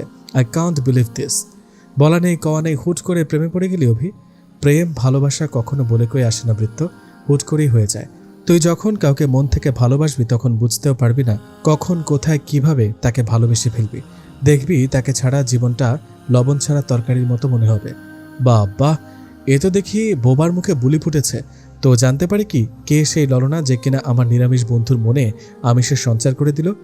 It's surprise. আগে মনের রানীকে ঘরের রানী করি, তারপর না হয় দেখিস। ঠিক হ্যাঁ, তুই থাক, আসছি তাহলে। নো ডিয়ার, তুই আজ যেতে পারবি না, বাসায় কেউ নেই। আজ প্রথমবার আমি নিজ হাতে খিচুড়ি রান্না করেছি। দুজনে খেয়ে জমি আড্ডা দিব।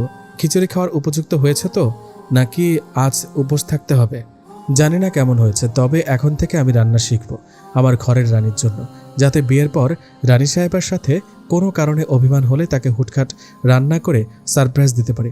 ও মা গো, ট্রু লাভ। বিয়ের আগে বউয়ের জন্য এত ভালোবাসা। It's only pair, only pair. তুই পারিস বটে বৃত্ত। এখন কিচেনে চল, আমার ডিম ভাজতে হবে, মরিচ ভর্তা করতে হবে। তাছাড়া তোর সাথে আমার অনেক গল্প জমে আছে। তুই কি আমাকে একটু হেল্প করবি? তাহলে তাড়াতাড়ি আড্ডা দিতে পারতাম। শিওর, কি করতে হবে আমাকে তাই বল। যদিও আমি পারি না, তবুও I will try my best. আমি ডিম ভাজি করছি, তুই বরং এই মরিচ ভর্তাটা কর, ঠিক আছে? দোয়া সিমরানের সাথে কথা বলা শেষ করে ইতিহাস বইটা পড়ছে, এমন সময় ছোঁয়া এসে বলল, আপু, আমি হিসাব বিজ্ঞানের একটা বিষয় বুঝতে পারছি না। আসলে 3 দিন প্রাইভেটে যাইনি তো, তাই অনেক পিছিয়ে গিয়েছি। তুমি তো হিসাব বিজ্ঞান ভালো বুঝো, তাই তোমাকে জিজ্ঞেস করতে আসলাম। হ্যাঁ টিয়া পাখি, বল কোথায় সমস্যা হচ্ছে। আপু, রেওয়া মিলে কোন কোন বিষয়গুলো অন্তর্ভুক্ত হবে না, এটা বুঝতে পারছি না। এটা তো খুবই সহজ বিষয় পাখি। প্রা টাকা, স বস্তু রেওয়া মিলের শত্রু। মানে কি আপু? তোমার কথা আমার মাথার উপর দিয়ে যাচ্ছে, একটু ক্লিয়ার করে বলো না। বলছি শোন, প্রা টাকা বলতে প্রারম্ভিক টাকা, আর বস্তু বলতে সমাপনী বস্তু বোঝায়। আর রেওয়া মিলের শত্রু বলতে এগুলো রেওয়া মিলে আসে না। যেমন প্রারম্ভিক হাতে নগদ, প্রারম্ভিক নগদ তহবিল, প্রারম্ভিক ব্যাংক জমা, সমাপনী মজুদ পণ্য, সমাপনী মণিহারি, এগুলো রেওয়া মিলে অন্তর্ভুক্ত হয় না। কিন্তু আপু, আমি প্রারম্ভিক আর সমাপনী কিভাবে বুঝতে পারবো? প্রারম্ভিক বলতে যে লেনদেনগুলো বছরের শুরুতে সংগঠিত হয়, যেমন 1/1/2022, আর সমাপনী বলতে যে লেনদেনগুলো বছরের শেষে সংগঠিত হয়, যেমন 31/12/2022। জি আপু, বুঝতে পেরেছি। Love you. লাভ ইউ অফুরন্ত টিয়া পাখি। দোয়া ছোঁয়া তাদের পড়া শেষ করে দুজনে মিলে নামাজ পড়ে খাওয়া দাওয়া শেষ করে 10টা বাজে ঘুমিয়ে গেল। ফজরের আজান শুনে দোয়ার ঘুম ভেঙে গেল। দোয়া তাড়াতাড়ি করে ছোঁয়াকেও নামাজ পড়ার জন্য ডেকে দিল। দোয়ার প্রতিদিনের অভ্যাস ফজরের নামাজ শেষ করে কিছুক্ষণ কোরআন তেলাওয়াত করা। আজও তার ব্যতিক্রম হলো না। কোরআন তেলাওয়াতে আলাদা এক প্রশান্তি লাভ করা যায়। সহিহ বুখারী শরীফে হাদিস নাম্বার 5027। এটাতে বলা হয়েছে যে তোমাদের মধ্যে সর্বোত্তম সেই ব্যক্তি যে নিজে কোরআন শিক্ষা করে ও অপরকে শিক্ষা দেয়। সৃষ্টির ওপর স্রষ্টার মর্যাদা যেমন, সব বাণীর ওপর কোরআনের মর্যাদাও তেমন। কোরআন তেলাওয়াতের ফজিলত ও মর্যাদা অনেক বেশি। এতে রয়েছে অনেক সওয়াব। কোরআন তেলাওয়াতকারীর মর্যাদাও অনেক বেশি। কিয়ামতের ভয়াবহ অবস্থার সময় কোরআন তেলাওয়াতকারীর পক্ষে সুপারিশ করবে, এটা বিরাট সৌভাগ্যের বিষয়। হযরত আবু উমামা রাদিয়াল্লাহু তাআলা আনহু থেকে বর্ণিত হাদিসে রাসূল সাল্লাল্লাহু আলাইহি ওয়াসাল্লাম বলেছেন, তোমরা কোরআন তেলাওয়াত করো, কারণ কোরআন কিয়ামতের দিন তেলাওয়াতকারীর জন্য সুপারিশ করবে। সহিহ মুসলিম শরীফে হাদিস নাম্বার 1910। দোয়া কোরআন তেলাওয়াত শেষ করে ছাদে গেল তার গাছের পরিচর্যা করার জন্য। গাছ দোয়ার খুব পছন্দের। ছাদকে বিভিন্ন ফুল ফলের গাছ দ্বারা ছোটখাটো বাগানে পরিণত করেছে দোয়া ছোঁয়া মিলে। অবশ্য এই কাজে দোয়ার আব্বা আম্মাও তাদেরকে সহযোগিতা করেছে। দোয়ার মাঝে মাঝে নিজেকে অনেক ভাগ্যবতী মনে হয় এমন আব্বা আম্মা বোন পেয়ে। দোয়া প্রায় 2 ঘন্টা গাছের পরিচর্যা করে নিচে এসে নাস্তা সেরে ভার্সিটি যাওয়ার জন্য রেডি হতে গেল। দোয়া বোরকা হিজাব পরিধান করে বাসার সবাইকে বিদায় জানিয়ে ভার্সিটির উদ্দেশ্যে বেরিয়ে পড়ল। দোয়ার ভার্সিটি যেতে বেশ সময় লাগে, আর এই সময়টা দোয়া ফেসবুকে ইসলামী গল্পগুলো পড়ে, কারণ এই গল্প থেকে দোয়া অনেক কিছু শিখতে পারে। দোয়া ফেসবুকে অপরাজিতা নামের লেখা ইসলামী গল্প ভালোবাসি প্রিয় তুই পড়ছিল। এমন সময় দেখে সিমরান কল করেছে। কল রিসিভ করতে সিমরান সালাম দিয়ে বলল, দোয়া কই তুই? ভার্সিটিতে পৌঁছাতে আর কত সময় লাগবে? আমি ভার্সিটির সামনে তোমার জন্য অপেক্ষা করছি। ওয়ালাইকুম আসসালাম। এই তো সিমরান, আর 5 মিনিট লাগবে। তুমি আরেকটু অপেক্ষা করো। ঠিক আছে, তাড়াতাড়ি এসো। ভার্সিটির সামনে অনেক অটোরিকশা, মানুষের আনাগোনা। দোয়া অটো থেকে নেমে দেখে সিমরান সত্যি সত্যি তার জন্য ভার্সিটির সামনে অপেক্ষা করছে। দোয়া রাস্তা ক্রস করতে যাবে, হঠাৎ এমন সময় চলন্ত বাইক থেকে হুডি পরা একটা লোক দোয়ার গলা বরাবর ছুরি চালিয়ে দেয়। মুহূর্তের মধ্যে দোয়ার নিথর দেহ রাস্তায় লুটিয়ে পড়ে, সাথে সাথে তাজা রক্তে ভেসে যায় ঘটনাস্থল। হঠাৎ শীতের রাতেও প্রচণ্ড গরম, অস্বস্তিতে ঘুম ভেঙে যায় মিসেস শাহিনা বেগমের।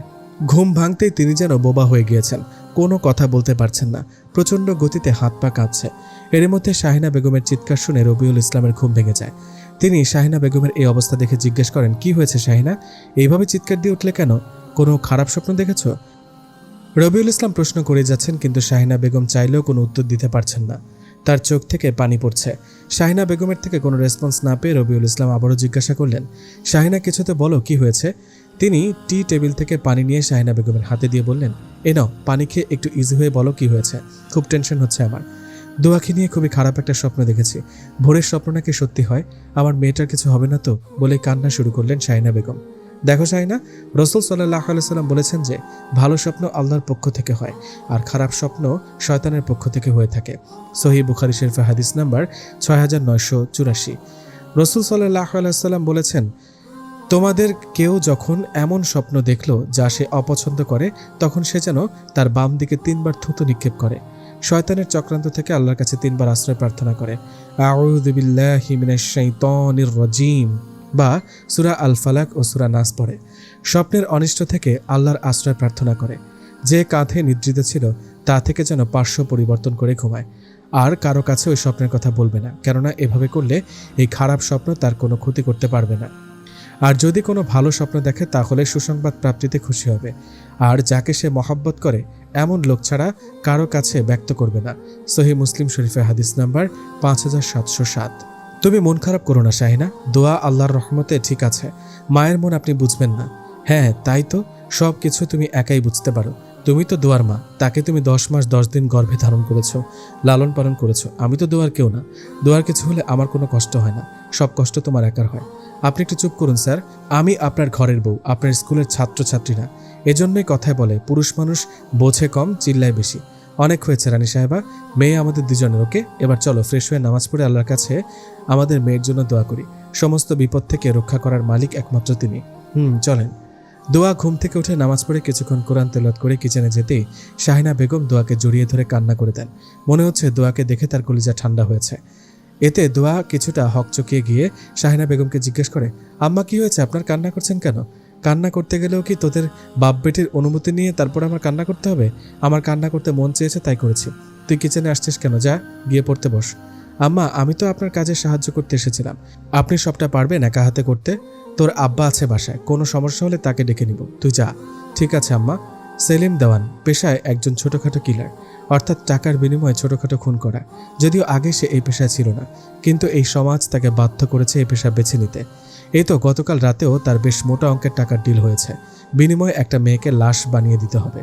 অবশ্য ভদ্রলোক রাতেই মেয়েটার ছবি পাঠিয়ে দিয়েছে, কিন্তু সেলিম দেওয়ান ব্যস্ত থাকায় ছবিটা দেখার সময় বা সুযোগ হয়ে ওঠেনি। কিন্তু সেলিম দেওয়ান সকালে ছবির দিকে তাকিয়ে পরিচিত একটা অবয়ব দেখে থমকে গেল। আরে এ তো সেই মেয়েটা, যেই মেয়ে কয়েক মাস আগে একজন ফেরেশতার মতো তার দিকে সাহায্যের হাত বাড়িয়ে দিয়েছিল। আজ শুধুমাত্র এই মেয়েটার জন্যই তার স্ত্রী কন্যা এই পৃথিবীর আলো দেখতে পেরেছে। কয়েক মাস আগে যখন সেলিম দেওয়ানের স্ত্রী প্রসব বেদনায় হসপিটালের বেডে কাতরাচ্ছিল, অথচ বি নেগেটিভ রক্তের অভাবে তার সিজার হচ্ছিল না, ডোনার মিসিং ছিল, এমনকি ব্লাড ব্যাংকে রক্তও ছিল না, সেলিম দেওয়ান স্ত্রীর এই অবস্থা দেখে প্রায় পাগল হয়ে পড়েছিল। ঠিক তখন এই মেয়েটা তার দিকে সাহায্যের হাত বাড়িয়ে দেয়। নিজের ব্লাড গ্রুপ ম্যাচ না করায় তার বান্ধবীকে নিয়ে আসে ব্লাড দেওয়ার জন্য। যে মেয়েটা তার এত বড় উপকার করলো, আর আজ সেই মেয়েকে খুন করার জন্য টাকা নিয়েছে সে। ভাবতেই সেলিম দেওয়ানের নিজের উপর ঘৃণা হতে লাগলো। সেলিম দেওয়ান সিদ্ধান্ত নিল সে আর এই পথে থাকবে না, না হলে কবে দেখা যাবে তার নিজের হাতে নিজের স্ত্রী কন্যাকে খুন করার সুপারিশ আসলো। সে এই পথ ছেড়ে আবারও সৎ পথে উপার্জন করবে, এতে যদি তার নুন ভাত খেতে হয় তাই খাবে। এসব ভেবেই সে কামরুল হাসানকে ফোন দিয়ে বলল, দুঃখিত স্যার, আমাকে ক্ষমা করবেন, আমি এই কাজটা করতে পারবো না। You are thinking of what you are saying? Sir বেশি পড়াশোনা করিনি, ইংরেজি ভালো বুঝি না, বাংলাতে বলেন প্লিজ। তুমি যা বলছো ভেবে বলছো তো? 50,000 টাকার ব্যাপার, তুমি 2-3 মাসে বসে বসে খেতে পারবে তোমার স্ত্রী কন্যাকে নিয়ে। স্যার আমি খুনি হলেও আমার মধ্যে মানবিকতা আছে, আর সেই মানবিকতা বোধ থেকে আমি এই ধরনের কাজ আর করব না, কখনোই করব না। না, আমি নিজে মেয়েটার কোনো ক্ষতি করব আর না কাউকে করতে দিব। আপনার টাকা আপনার কাছে পৌঁছে যাবে স্যার। রাখছি, আসসালামু আলাইকুম। কামরুল হাসান ফোন রাখতেই বিন্দু মাহাতাব পেছন থেকে বলল, who you are talking to papa? সেই কিলারটা ফোন করেছিল, বলেছে সে এই কাজ করতে পারবে না। বুঝলাম না, যেখানে টাকা দেখলে কাঠের পুতুলো হাঁ করে থাকে সেখানে এর আবার কি হলো? এতগুলো টাকা হাতছাড়া করে দিল। নো টেনশন পাপা, আমার পথের কাটা আমি নিজেই উপড়ে ফেলতে পারবো, কারো সহযোগিতার প্রয়োজন নেই আমার। বেবি, কি করতে চাইছো তুমি? বৃত্ত যদি জানতে পারে? জানতে পারবে না papa. Okay baby, carry on. দোয়া যথারীতি নাস্তা সেরে বোরকা হিজাব পরিধান করে ভার্সিটিতে চলে এসেছে, কিন্তু সিমরান এখনও আসেনি। সিমরান ফোন করে জানিয়েছে দোয়া যেন ক্লাসরুমে গিয়ে বসে থাকে। দোয়ার ডিপার্টমেন্ট 2 তলায়।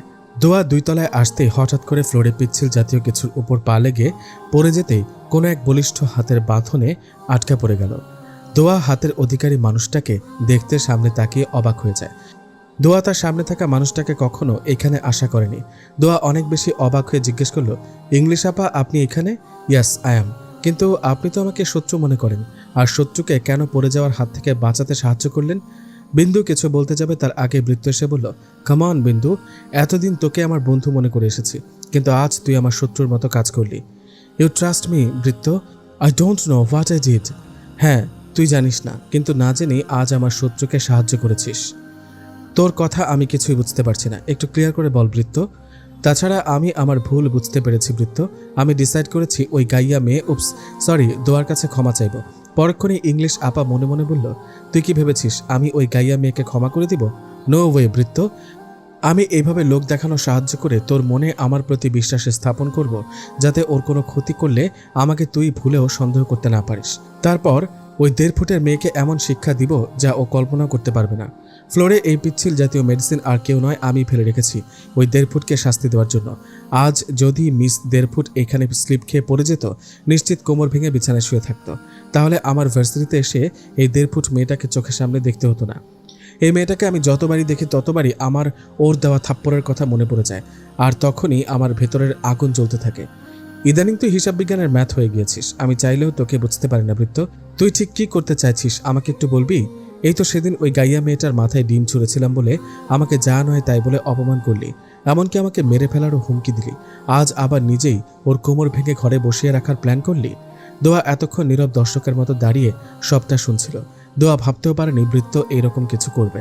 দোয়া এসে বৃত্তকে বলল, ছি, আমি ভাবতেও পারিনি আপনি আমার উপর প্রতিশোধ নিতে এমন কিছু করবেন। আমি ভেবেছিলাম হয়তো আপনি আপনার ভুল বুঝতে পেরেছেন, কিন্তু না। আসলে শিক্ষিত হলে মানুষ হওয়া যায় না।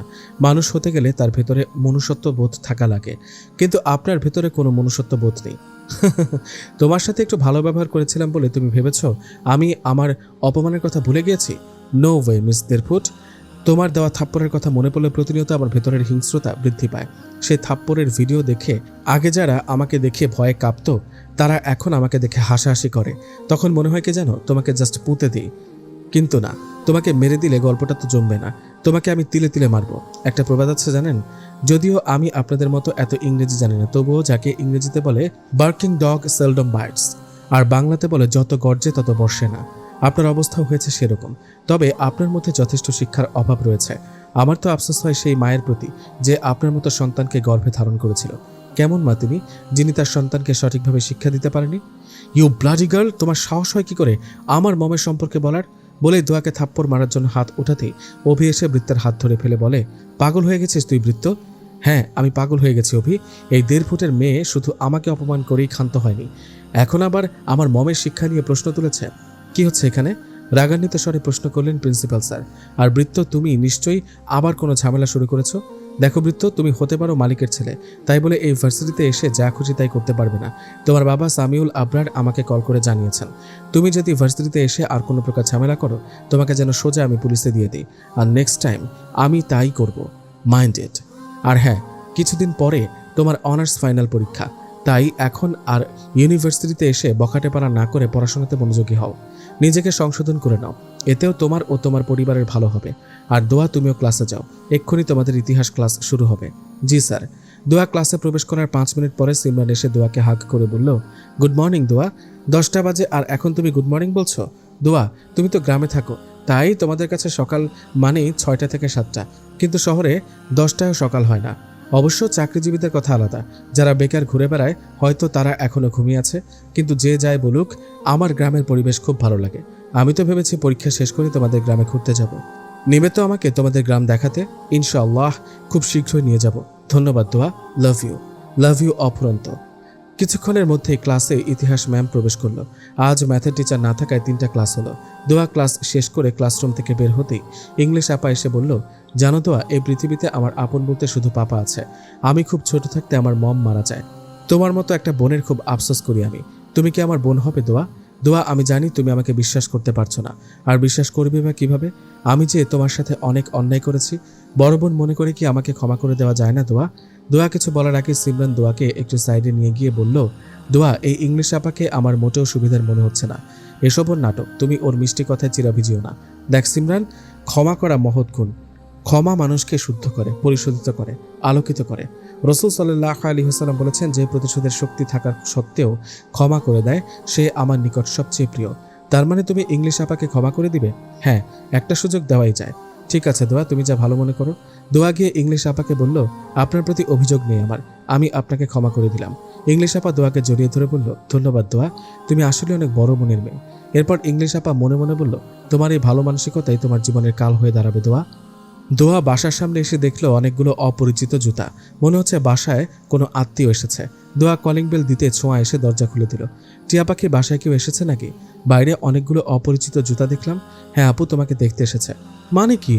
তোমার বিয়ের সম্বন্ধ নিয়ে এসেছে আপু। আশ্চর্য, আমাকে দেখতে আসবে অথচ আমি জানি না। আম্মা কই রে টিয়া পাখি? আম্মা কিচেনে মেহমানদের জন্য নাস্তা তৈরি করছেন। দোয়া গিয়ে শাহিনা বেগমকে জড়িয়ে ধরে বলল, আমি এখন বিয়ে করব না আম্মা, আপনাদেরকে ছেড়ে থাকার কথা আমি ভাবতেও পারি না। আজকে যে আমাকে দেখতে আসবে, এই কথাটা আমাকে একবারও জানানোর প্রয়োজন মনে করলেন না আম্মা? পাগলি মেয়ে, কান্না করছিস কেন? দেখতে আসলে কি বিয়ে হয়ে যায় নাকি? তাছাড়া ওনারা হুট করে এসেছেন। আমি বা তোর আব্বা কেউই এই বিষয়ে অবগত নই।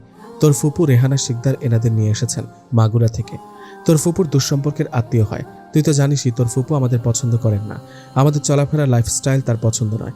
এখন যদি আমি তাদেরকে মুখের উপর না করে দিতাম, এটা ভালো দেখাতো না মা। তাদেরকে অপমান করা হতো। তবে কোনো পুরুষ মানুষ আসেনি মা, শুধু 2জন মহিলা আর ছোঁয়ার বয়সে একটা মেয়ে এসেছে। তুই ফ্রেশ হয়ে বোরকা ছেড়ে একটা ভালো 3 পিস পরে আয়। আমরা তোর অমতে বিয়ে দেব না মা। তুই এই বিষয় নিয়ে নিশ্চিন্তে থাকতে পারিস। কেননা বিয়ে কোনো খেলা নয়, এটা হলো দুটি জীবনের চিরবন্ধন। ইসলামী বিবাহ বন্ধনের জন্য প্রথমত শর্ত হলো পাত্রপাত্রীর সম্মতি। সুতরাং তারা যেখানে বিবাহ করতে সম্মত নয়, সেখানে জোরপূর্বক বিবাহ দেওয়া তাদের অভিভাবকের জন্য বৈধ নয়। মহানবী সাল্লাল্লাহু আলাইহি ওয়াসাল্লাম বলেছেন, কুমারী নারীর বিয়ে সম্বন্ধে তার মতামত নেওয়া হবে। সে যদি চুপ থাকে তবে তাই তার সম্মতি, আর যদি সে অস্বীকার করে তবে তার উপর কোনো চাপ প্রয়োগ করা চলবে না। নাসাঈ শরীফের হাদিস নাম্বার 3270। দোয়া ফ্রেশ হয়ে কালো রঙের একটা 3 পিস পরে রেডি হয়ে নিল। দোয়া রুম থেকে বের হতে যাবে, এরই মধ্যে দোয়ার ফুপু রুমে প্রবেশ করে বলল, একিরে দোয়া, এইভাবে ফকিন্নির বেশে পাত্রপক্ষের সামনে যাবি? তোর কি ভালো জামা কাপড় নাই? এমনিতেই তো খাটো, কই একটু ভালো করে সাজগোজ করবি যাতে তাদের পছন্দ হয়। তা নয়, হুজুর সেজে মাথায় 1 হাত ঘোমটা দিয়া পাত্রপক্ষের সামনে যাচ্ছিস। এইভাবে হুজুর সেজে গেলে আর কোনোদিন আর শ্বশুরবাড়ির ভাত খাইতে হইব না। সারা জীবন বাপের ঘাড়ে বৈশা বৈশা অন্ন ধ্বংস করতে হইব। ফুপুর কথায় দোয়া অনেক কষ্ট পেলেও তার সামনে প্রকাশ না করে বলল, হ্যাঁ ফুপু, আমি খাটো, তবে এতে আমার কোনো আফসোস নেই, কারণ আল্লাহ তাআলা নিজে আমাকে খাটো করে সৃষ্টি করেছেন। কেউ পছন্দ করুক বা না করুক, আল্লাহ তাআলা যার জন্য আমাকে সৃষ্টি করেছেন সে ঠিকই পছন্দ করবে। তোর মতো 4 আঙ্গুলের মেয়ের থেকে কি এখন আমার হাতে শিখতে হইব? এজন্যই কারো উপকার করতে হয় না, উপকারের বিনিময়ে লাত্তি উষ্টা খাইতে হয়। তোর ভালো চাই বললে এই সম্বন্ধটা আনছিলাম। ছেলে দেখতে যেমন ফার্স্ট ক্লাস, তেমনই পড়াশোনায় ফার্স্ট ক্লাস। শহরের নাম করে একটা ভার্সিটিতে অনার্স করছে। কিছুদিনের মধ্যে গ্রাজুয়েশন শেষ করবে। তাছাড়া ওদের শহরে নিজস্ব বাড়ি গাড়ি রয়েছে। বাবার যা সম্পত্তি আছে তাতে ছেলে চাকরি বাকরি না করলেও চলবে। এমন পরিবারে বিয়ে হলে রাজরানী হয়ে থাকতে পারতি। কিন্তু এখন আমার মনে হয় আমি তোদের এখানে এনে অনেক বড় ভুল করে ফেলছি। যাই হোক, এখন তো আর মেয়ে না দেখা তাদের ফিরিয়ে নিয়ে যেতে পারবো না। আপনি বরং আমার সাথে তাদের সামনে গিয়ে উদ্ধার করুন। এতক্ষণ দরজায় নীরব দর্শক হয়ে দাঁড়িয়েছিলেন শাহিনা বেগম। রেহানা শিকদার চলে যেতেই শাহিনা বেগম এসে দোয়াকে জড়িয়ে ধরে চোখের পানি মুছে বললেন, তোর ফুপুর কথা কিছু মনে করিস না মা, মেহমানরা অনেক সময় অপেক্ষা করছে, চোখের পানি মুছে চল। প্রায় 1 সপ্তাহ পরে অভির বাবা মা তাদের পাশের বাড়ি মাগুরা থেকে বাসায় ফিরে এলো। ফিরতে ফিরতে প্রায় 8টা বেজে গেল। বাসায় ফিরে দেখলো অভি কিচেনে রান্না করছে আর বৃত্ত ওকে এটা ওটা এগিয়ে দিয়ে সহযোগিতা করছে। বৃত্তকে দেখে অভির মা বলল, বৃত্ত কেমন আছো বাবা? অনেকদিন তোমাকে দেখি না, হঠাৎ কি মনে করে এই গরিবের বাসায়? কেন অভি তোমাকে আমার কথা কিছু বলেনি? তোমরা গ্রামে যাওয়ার পর থেকেই আমি তোমাদের বাসায় রয়েছি। অভিন নাকি একা থাকতে ভয় করে, তাই আমাকে যেতে দেয়নি। বলে কি আন্টি তোমার ছেলেকে তাড়াতাড়ি বিয়ে দিয়ে দাও, তাহলে দেখবে ভয় টয় বাপ বাপ করে পালাবে। এই এক সপ্তাহ অভির সাথে থেকে আমি একটা বিষয় বুঝতে পেরেছি আন্টি, তোমার ছেলের ভয় টয় বলে কিছু নেই, সবই বিয়ে করার ধান্দা। শীতকাল মানে বিয়ের সিজন চলছে, তো বুঝতেই তো পারছো বেচারার মনের অবস্থা। অনেক তো আমার ব্যাপারে বললি, এবার একটু নিজের মনের অবস্থার কথাও বল। এই এক সপ্তাহ রাতে ঘুমের মধ্যে আমাকে বারবার তুই জড়িয়ে ধরেছিস, তাহলে এবার বল বউ কার বেশি প্রয়োজন, আমার নাকি তোর? অভি বাচ্চাদের মতো কি শুরু করলে? তোমার সাথে আমার কিছু কথা আছে অভি। হ্যাঁ আম্মু বলো। এখন নয়, তুমি রান্না সেরে ফ্রেশ হয়ে নাও, ডিনারের সময় বলবো। ঠিক আছে আম্মু, তুমি জার্নি করে এসেছো, এখন গিয়ে বিশ্রাম নাও। অভি জানতো না আজ তার বাবা মা গ্রাম থেকে ফিরে আসবে, তাই দুজনের জন্য আলু ভর্তা, ডাল আর ডিম ভাজি করেছিল।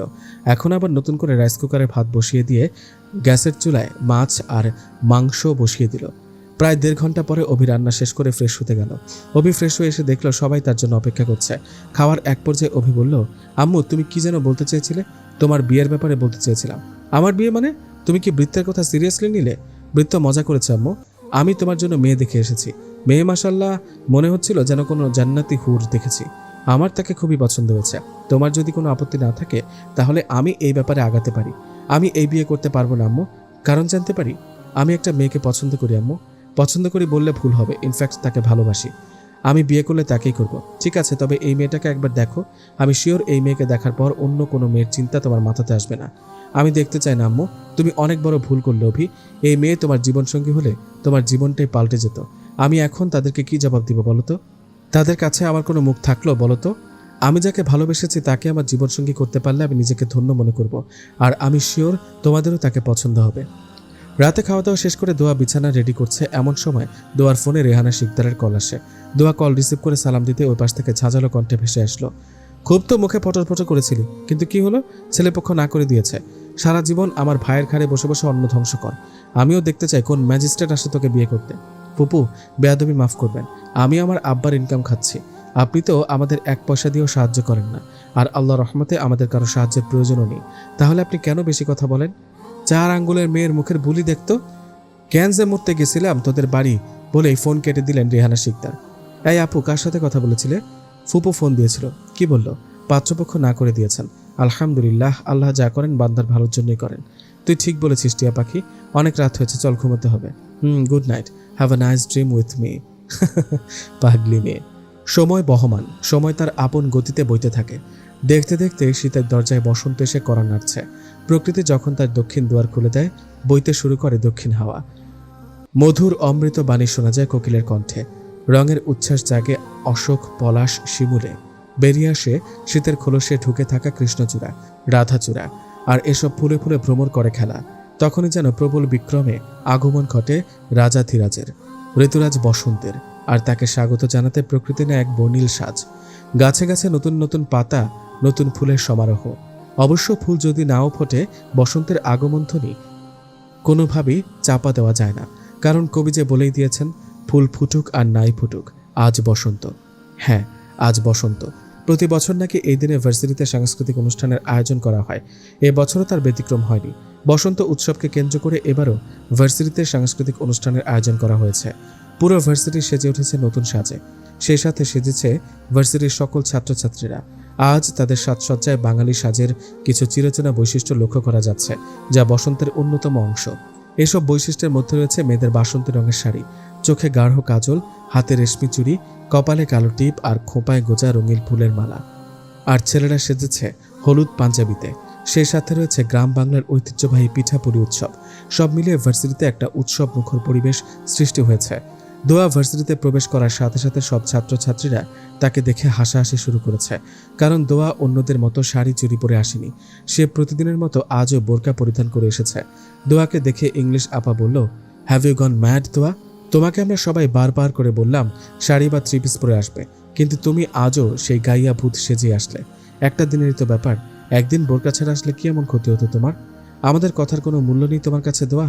আমার মনে হয় কি জানো, তুমি এখনো আমাকে ক্ষমা করতে পারোনি। আমি তোমাকে বোন বলে মেনে নিলেও তুমি আমাকে বোন বলে মানতে পারোনি দোয়া। যদি মানতে তাহলে এই বোনের আবদারটুকু রাখতে। দোয়া কিছু বলার আগে পাশ থেকে একটা মেয়ে বলে উঠল, এই গাইয়া মেয়ের কথা বাদ দাও তো বিন্দু। আমার মনে হয় মেয়েটা কালো কুচকুচে, একদম পাতিলের তলার মতো কালো। তাই তো নিজেকে সবসময় এমন কালো বোরকা দিয়ে আড়াল করে রাখে, যাতে ওর এই কালো কুৎসিত চেহারা কারোর সামনে প্রকাশ না পায়। শাট আপ তুলি, দোয়ার সম্পর্কে আর একটাও বাজে কথা বলবে না তুমি। ইনফ্যাক্ট বলার রাইটও নেই তোমার। তুমি যে ওকে কালো বলে অপমান করছো, নিজেকে কখনো আয়নায় দেখেছো? নিজে তো আটা ময়দা সুন্দরী। বাহ বিন্দু মাহতাব, এইভাবে নিজের অপমানের কথা ভুলে গেলে? এই মেয়েটা সবার সামনে কিভাবে তোমাকে অপমান করেছিল মনে নেই তোমার? এই জন্যই তো বলে, যার জন্য করলাম চুরি সেই বলে চোর। সবই মনে আছে আমার। ভুল আমার ছিল, দোয়ার নয়। দোয়া আমাকে চোখে আঙুল দিয়ে আমার ভুল শুধরে দিয়েছে। দোয়ার প্রতি কোনো অভিযোগ নেই আমার। দোয়া, তুমি বরং উপরে গিয়ে বিশ্রাম নাও, কিছুক্ষণ পর তোমাকেও স্টেজে ডাকা হবে। আসলে ইংলিশ আপা, আমি সিমরানের জন্য অপেক্ষা করছি। এক্ষুনি সিমরান এসে পড়বে। সিমরান এলে তারপর যাব। ঠিক আছে, আমি আসছি। Bye, see you later. English আপা যেতেই দোয়া আল্লাহর কাছে সাহায্য প্রার্থনা করতে লাগলো। কি যে হবে আজকে ভাবতেই গায়ের কাঁটা দিচ্ছে। দোয়া অসুস্থ থাকায় একদিন ভার্সিটিতে অনুপস্থিত ছিল। সেই সুযোগে দোয়ার অজান্তে কেউ নাচে দোয়ার নাম লিখিয়েছে। কিন্তু দোয়া মরে গেলেও নাচবে না। দোয়া শিওর বৃত্ত ছাড়া এই কাজ কেউ করেনি। এক সপ্তাহ আগে দোয়া ক্লাসে রয়েছে, এমন সময় বৃত্ত, বিন্দু সহ আরও কিছু সিনিয়ররা ক্লাসে প্রবেশ করলো। বৃত্ত সবার উদ্দেশ্যে বলল, হ্যালো গাইজ, ইতিমধ্যেই তোমরা হয়তো সবাই জেনে গিয়েছো আমাদের ভার্সিটিতে বসন্ত উৎসবকে কেন্দ্র করে সাংস্কৃতিক অনুষ্ঠানের আয়োজন করা হয়েছে। ইতিমধ্যে অনেকে নাম লিখিয়েছে। আমরা গতকাল যারা যারা অনুষ্ঠানে নাচ করবে তাদের নাম কালেক্ট করেছি। গতকাল অনেকেই উপস্থিত ছিল না, তাই তোমাদের মধ্যে যারা যারা নাচ গান দিতে ইচ্ছুক কাইন্ডলি নাম বলো। বৃত্তের কথা শুনে মিম নামের একটা মেয়ে বলে উঠল, ভাইয়া ফার্স্ট ইয়ার থেকে কারা কারা নাম দিয়েছে একটু বলবেন প্লিজ। শিওর। বৃত্ত একটা শিট বের করে একে একে সবার নাম বলতে লাগলো। আর সবার শেষে যা বলল তা শোনার জন্য মোটেও প্রস্তুত ছিল না। বৃত্ত বলল, মাইশাতুল দোয়া নাচে নাম লিখিয়েছে। বৃত্তের কথা শুনে মুহূর্তের মধ্যে ক্লাসরুমে হাসির রোল পড়ে গেল। মেয়েরা বলাবলি করছে, এই গাইয়া মেয়ে নাকি ড্যান্স করবে, ড্যান্স করার জন্য নামও লিখিয়েছে। Nice jokes of the year. পাশ থেকে রকি নামের একটা ছেলে বলল, ভালোই তো হয়েছে, আমি নাচের জন্য আমার পার্টনার খুঁজে পাচ্ছিলাম না। এখন দোয়া হবে আমার ডান্স পার্টনার, আমার নায়িকা। কি দোয়া আমার নায়িকা হবে তো? তুমি বোরকা পরবে আর আমি পরবো শার্ট আর লুঙ্গি। তারপর আমরা দুজনে এই পথে যখন আমি যাই, মাঝে মাঝে একটা মেয়ে দেখতে পাই, আলতারাঙা পায়, আবার নুপুর পড়েছে, বোরকা পরা মেয়ে পাগল করেছে। এই গানে নাচ করব, দারুণ হবে কিন্তু ব্যাপারটা। বলেই আবারও হাসাহাসি শুরু করে দিল। Stop this. দোয়া না কারোর সাথে ডান্স করবে আর না কারোর নায়িকা হবে। ও যেহেতু একক নৃত্যে নাম লিখিয়েছে সেহেতু ও একাই নাচবে। গতকাল তো আমি ভার্সিটিতে আসিনি, তাহলে আমি কিভাবে নাচে নাম লিখলাম সেটা আমি কিভাবে বলবো? তুমি যদি তোমার নাম না দাও, নিশ্চয়ই ভূত এসে তোমার নাম দিয়ে যায়নি। দোয়া আর কোনো কথা না বাড়িয়ে প্রিন্সিপাল স্যারের রুমে গেল। কিন্তু স্যারের রুমে গিয়ে জানতে পারলো প্রিন্সিপাল স্যার নাকি আরও 1 ঘন্টা আগে ভার্সিটি থেকে বেরিয়ে গেছেন। দোয়া প্রিন্সিপাল স্যারের রুম থেকে বেরিয়ে দেখে বারান্দায় বৃত্ত দাঁড়িয়ে রয়েছে। দোয়া বৃত্তকে দেখেও না দেখার ভান করে বৃত্তকে ক্রস করে যাওয়ার আগেই বৃত্ত দোয়াকে ল্যাং মেরে দেয়, যার ফলস্বরূপ বারান্দার কর্নারে রাখা ফুলের টবের সাথে লেগে দোয়ার মাথা অনেকটা কেটে হিজাব ভেদ করে রক্ত বেরিয়ে আসে। দোয়া আঘাত লাগা স্থানে হাত দিয়ে দেখে হাতে রক্ত। রক্ত দেখে বৃত্তের প্রতি ঘৃণা আগের তুলনায় শতগুণ বেড়ে যায়। ব্যথায় দোয়ার চোখে মুখের প্রতিক্রিয়া দেখে বৃত্ত বলল, ইস খুব লেগেছে বুঝি? আমারও এমন ব্যথা লেগেছিল যখন তুই আমাকে সবার সামনে থাপ্পড় মেরেছিলি, যখন তোর জন্য প্রিন্সিপাল স্যার আমাকে অপমান করেছিল, পুলিশে দেওয়ার হুমকি দিয়েছিল। তুই কি ভেবেছিলি আমি এতদিনে সব ভুলে গিয়েছি? নো মিস দেরফুট, আমি চুপ ছিলাম এজন্যই যাতে সবাই মনে করে তোর আর আমার শত্রুতা শেষ হয়ে গিয়েছে। আমি তোর কোনো ক্ষতি করলেও যাতে আমাকে কেউ সন্দেহ করতে না পারে। কথায় আছে, নুন আর চিনি দেখতে একই রকম হলেও পার্থক্য শুধু স্বাদে। তেমনি মানুষ আর অমানুষ দেখতে একই হলেও তাদের পার্থক্য শুধু ব্যবহারে, অর্থাৎ ব্যবহার দ্বারা অমানুষ চেনা যায়। একটা মানুষ কতটা খারাপ হতে পারে আপনাকে না দেখলে হয়তো বুঝতেই পারতাম না। এই মুহূর্তে আমার মনে হচ্ছে আপনার মতো অমানুষের মুখে থুথু ছুড়ে দিই, কিন্তু আমি এটা করব না। কারণ কি জানেন? তাহলে যে মানুষ আর অমানুষের মধ্যে কোনো পার্থক্য থাকবে না। এখন আমি বুঝতে পারছি আমার ধারণা সঠিক। নাচে আমার নাম আপনি লিখিয়েছেন, কিন্তু কেন? আমি তো আপনাকে বলিনি যে আমি নাচে নাম দিতে চাই, তাহলে আপনি কেন আমার নাম দিলেন? ইউ আর রাইট মিস দেরফুট। প্রথমে ভেবেছিলাম তোর শুধু তেজ বেশি, এখন তো দেখছি তোর চিন্তা শক্তিও অনেক প্রখর। হ্যাঁ, আমি তোর নাম লিখিয়েছি। আমি জানতাম তুই মরে যেতে রাজি হলেও নাচতে রাজি হবি না, তাই তো ইচ্ছে করে নাম দিয়েছি। নাচে আমার নাম লিখিয়েছেন তো কি হয়েছে? আমি প্রিন্সিপাল স্যারকে বলে নাচ থেকে আমার নাম কেটে দিব। প্রিন্সিপাল স্যার অনুষ্ঠানের সম্পূর্ণ দায়িত্ব আমাকে দিয়েছেন। তাছাড়া স্যার আজকে দেশের বাইরে যাচ্ছেন, ফিরতে ফিরতে 4 থেকে 5 দিন লেগে যাবে। হয়তো বা অনুষ্ঠানের দিনও আসতে পারে। তাহলে এখন তোমার কি হবে মিস দেরফুট? নাচতে তো হবেই তোমাকে, আমি মরে গেলেও নাচবো না। আমি তো তোমাকে মরতে বলছি না মিস দেরফুট, তুমি বরং এই ভার্সিটি থেকে চলে যাও, তোমাদের গ্রামের কোনো কলেজে গিয়ে ভর্তি হও, সেটা তোমার জন্য ভালো হবে। এই ভার্সিটি তোমার জন্য নয় মিস দেরফুট। আমি কি করব কি না করব সেটা নিশ্চয়ই আপনার থেকে জেনে নিব না। শুধুমাত্র অনুষ্ঠানে নাচ গান না করাটা যদি আমার ভার্সিটি থেকে চলে যাওয়ার কারণ হয় তাহলে আমি বলবো আমি কোথাও যাচ্ছি না। হ্যাঁ, নাচ গানের অনুষ্ঠানে আমিও অংশগ্রহণ করব, তবে নাচবো না, গাইবো। সেটা একান্তই আমার ব্যক্তিগত ব্যাপার, সেটা অনুষ্ঠানে তিনি দেখতে পারবেন। একটা কথা মনে রাখবেন মিস্টার আশিয়ান আবরার বৃত্ত, দোয়া কখনো অন্যায়ের কাছে মাথা নত করেনি আর ভবিষ্যতেও করবে না। তবে আজ আপনি বিনা কারণে আমাকে আঘাত করে যে অন্যায়টা করলেন এর জন্য আপনার নিজেকেই পস্তাতে হবে, কারণ আল্লাহ ছাড় দেন, ছেড়ে দেন না, মাইন্ড ইট। দোয়ার এই অবস্থা দেখে সিমরান বলল, এ কি দোয়া, তোমার হিজাবে রক্ত কেন? কোথাও আঘাত পেয়েছো কি? ও কিছু না সিমরান, সামান্য চোট লেগেছে। সামান্য চোট লাগলে কখনো হিজাব ভেদ করে রক্ত বেরিয়ে আসতো না। তুমি বরং ফার্মেসিতে চলো। ফার্মেসিতে যাওয়ার কোনো প্রয়োজন নেই সিমরান। ফার্মেসিতে যেতে গেলে হিসাব বিজ্ঞানের মতো গুরুত্বপূর্ণ একটা ক্লাস মিস হয়ে যাবে। তুমি ক্লাসে চলো তো। হিসাব বিজ্ঞান স্যার ব্যস্ত আছেন, তিনি আজ ক্লাস নিতে পারবেন না, সুতরাং আজ হিসাব বিজ্ঞান ক্লাস হচ্ছে না, তাই আমরা নির্দ্বিধায় ফার্মেসিতে যেতে পারি। ঠিক আছে চলো। দোয়া ফার্মেসিতে ড্রেসিং করিয়ে সোজা বাসায় ফিরে আসে। বাসায় ফিরতে শাহিনা বেগম বলেন, কিরে মা, আজ এত তাড়াতাড়ি ফিরে এলি? শরীর খারাপ করেছে নাকি? শরীর খারাপ করলে বাসায় থেকে বিশ্রাম করতে পারতি, শুধু শুধু জার্নি করে ভার্সিটিতে যেতে গেলি কেন? আম্মা, আপনি শুধু শুধু চিন্তা করছেন, তেমন কিছু হয়নি, মাথায় সামান্য একটু আঘাত পেয়েছি, তাছাড়া আজ তেমন ক্লাসও হয়নি, তাই চলে এসেছি। দেখি দেখি কোথায় লেগেছে? এজন্যই আমি বারবার বলেছিলাম তোর শহরের ভার্সিটিতে পড়তে হবে না, তুই শুনলি না আমার কথা। আজ একটা অঘটন ঘটলো, ভবিষ্যতে যদি এর থেকে বড় কোনো অঘটন ঘটে তবুও আমি কিছুই জানতে পারবো না। গ্রামের কলেজে ভর্তি হলে আমি চোখে চোখে রাখতে পারতাম। আম্মা, আপনি মাস্টার্স পাশ করা শিক্ষিত একটা মেয়ে হয়ে এমন কথা বলতে পারলেন?